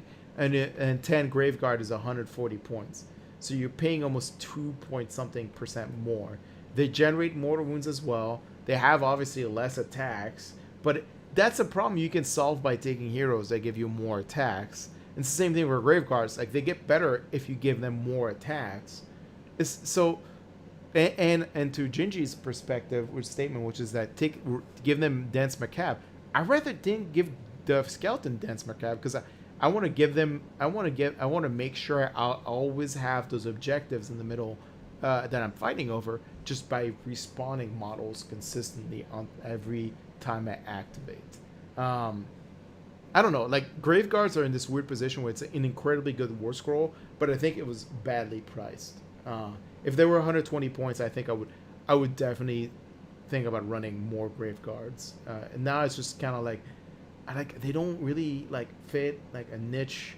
Like, if you're just trying to not run skeletons or zombies and you just want to run some death rattle, grave guards are great. Like, if you have one block of grave guard, it's great, and nothing else on top of like skeletons and zombies, basically. I mean, I agree to disagree. I just am not a huge fan of it. They can definitely punch above their weight class. Like, if you design your list around graveguard mechanics, like, you're gonna activate twice. You do mortal wounds on 6s to wound. You're almost all the time hitting on 2s, winning on 2s, with like the way the allegiances are working, like, and you're gonna have flat 3 attacks, maybe 4 attacks each. Like, they're definitely gonna be punching hard. The problem is, like, 30 of them is like 3 times 140, so like 420 points, 420 points. It's like, oof, that's really expensive for that kind of unit, effectively.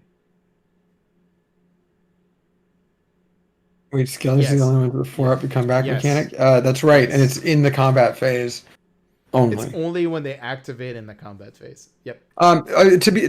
There's also the mechanic that we failed to mention with zombies. Then zombies have dragged and torn apart or whatever, which is at the end of the combat phase.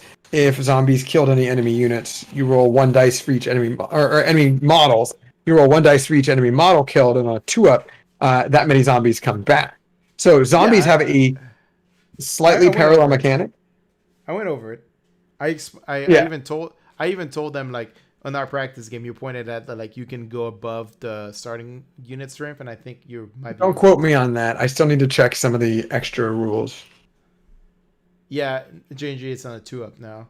It's not. Yeah, it used to be a 6. He's right. Zombies are like one of the like I said earlier, one of the biggest upgraded war scroll in that book.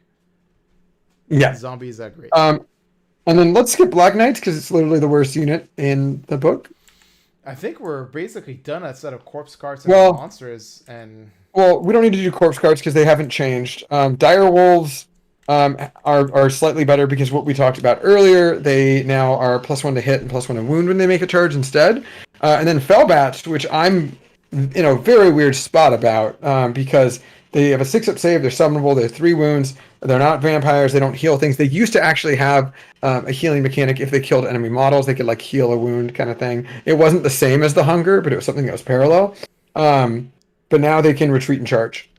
So I mean, they have a 14-inch move. They're good blockers. That's all. They're objective grabbers. Yeah, they're objective grabbers, and they're good blockers. They can impact people's movement. I don't think there's. I mean, we kind of covered like all the there's nothing to write home about the monsters or their corpse cards. Like their corpse cards haven't really changed that much since neither of the monsters. They're pretty much consistent across. Like we're about to hit the 4-hour mark for this book review, which I think is the longest book review we've ever done for a single book. Very big book. It's a very good book. And I think anybody who thinks this is a bad book is not reading. Like, I don't think you're reading it in the right lenses. You might want to get those prescriptions looked at. But I'm very happy with this book. I can't wait to start like busting out my old skeletons and some of my converted like Blood Knights. I can't wait to see it. I gotta say with this one too. I mean, For our listeners and also for people who watch our videos, I think I need to go into YouTube once we release it on YouTube and we're segment the episode by unit or by segment, so people can skip to the part of the review that maybe is more relevant to them. You know, subfaction spells, war scrolls, or unit type war scrolls. Did not realize that Gingy has his own emojis. Of course he does. That's fun. Okay. But I'm glad he's got an idea now. To hammer of heavens, like Jacob's statement. I was gonna say, I think you're right. There are definitely it's hard to compare any army nowadays because we live in a meta of Seraphon, KO, and so forth. But I think you take those elements out, right? I think this is like a very good army. I mean, as a Lumineth player, I don't know what the fuck I do against this list most of the time, because my entire game plan is like trying to remove like all the hero key pieces, but it's gonna take me too long to do without basically like it. We'll see. Like I think it's very powerful. It's a very powerful army because it plays to objectives so well, versus like some of the other armies we're playing in the meta. I think the only exclusion to that statement is like Seraphon. The only other like criteria I can think of it is like it's gonna have a hard time playing against like Fire Slayers because Fire Slayers like they don't, a lot of the units don't punch hard enough to like get through Fire Slayers outside of like basically maybe Prince Vorzai or maybe like a souped up Vangaloran Lord.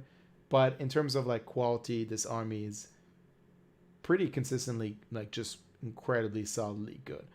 And the respawning mechanic, while nerf, is still very powerful in this army because there is no other army that does how much respawning in the game right now than this army does.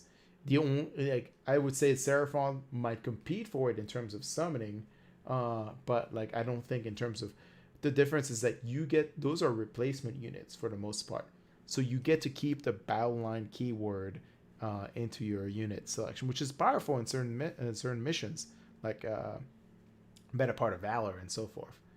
I'm also very impressed with how well they did into designing the new models into this book. Sometimes we get new models into an army that they introduce for AOS and it's like very mediocre, but like Radikar the Beast or Belladama work in almost any Soulblight army you build. It doesn't matter if they're not Verkos Dynasty. They just work in it because the way their force multiplying element works, it just works in any of the armies you would potentially build. So this is one of the reasons why I'm such like, I wish Gloomspite Gits worked like the Soublight Gravelords in terms of force multiplying effect. Like there's so many Gloomspite Gits mechanic which are so restrictive on like what type of units it affects that it's like hard to build like kind of like hodgepodge list because of like all the stacking mechanics. But this army is basically what Gloomspite Gits should have been in a sense, which is that all the auras, all the buffs are very non-restrictive, and they balance the war scrolls around all of these auras and stacking mechanics. So like on a face value, you look at the war scroll, you're like, it's not that great of a war scroll. But then you think about like all the other thing that goes on top of that, and you're like, holy shit, like this really punches way above what's written. The only downside is that if you start losing some of these elements, it becomes hugely detrimental. Yeah, I agree. It's how Gloomspite Gits should have been like designed around the similar philosophy, effectively. He says cautiously. I can't wait to play this. This is gonna be great. This is a very good book. It's a very good book. I enjoyed this a lot. I equally enjoy. I'm going to enjoy playing it, and I am going to also equally enjoy painting it. It is going to be a fucking treat. Are you ready for the mirror matches and the GTs in the Northwest? Are you really going to do this to me? I mean, because I can course bring it Night is. Hunt. I mean, I'm still very confident in the newer version of the Night Hunt, especially with 3.0. The redeem, Ragnar's redeem is condemned is a very good Yeah. list, I believe. Oh yeah, it's fucking great. But and I realized that this army actually lacks. I was thinking about this, comparing this to my Night Hunt army. This army completely lacks rerolls for the most part. Whereas like Night Hunt list and a lot of other like 2.0 armies are just like filled with rerolls. So Yeah, so Soulblight is all about like modifying the rolls. It's not about re-rolling the rolls. exactly. I'm just Hammer very excited. Jacob is like the White King, except not right now, because the Warscroll doesn't work right now. No, it does not. The War Scroll works. You are more than free to run the White King. You can. It Good luck just having to do needs- anything than being a model on the table with stats. Yeah, or a requirement for Death March. Wait, what? He's a Really? required model. Did I Yeah, miss this? the Death March requires one White King. Yeah, but you can bring the current White King model or the brand new one. It doesn't have Yeah, to be. It's a White King bolded, right? Yeah, it's White King bolded. So Yeah, it can be on but they foot both- or it can be. But they have the same command ability. Oh no, I knew that. Yeah. It's stupid. Death Rattle 1-drop. I mean, you can. It's just. It's gonna be hard because if you're gonna do a 1-drop Death Rattle army, it means you only have one hero. And let me tell you, Soublight Gravelord does not work around one non-vampire hero. It does not. Seriously.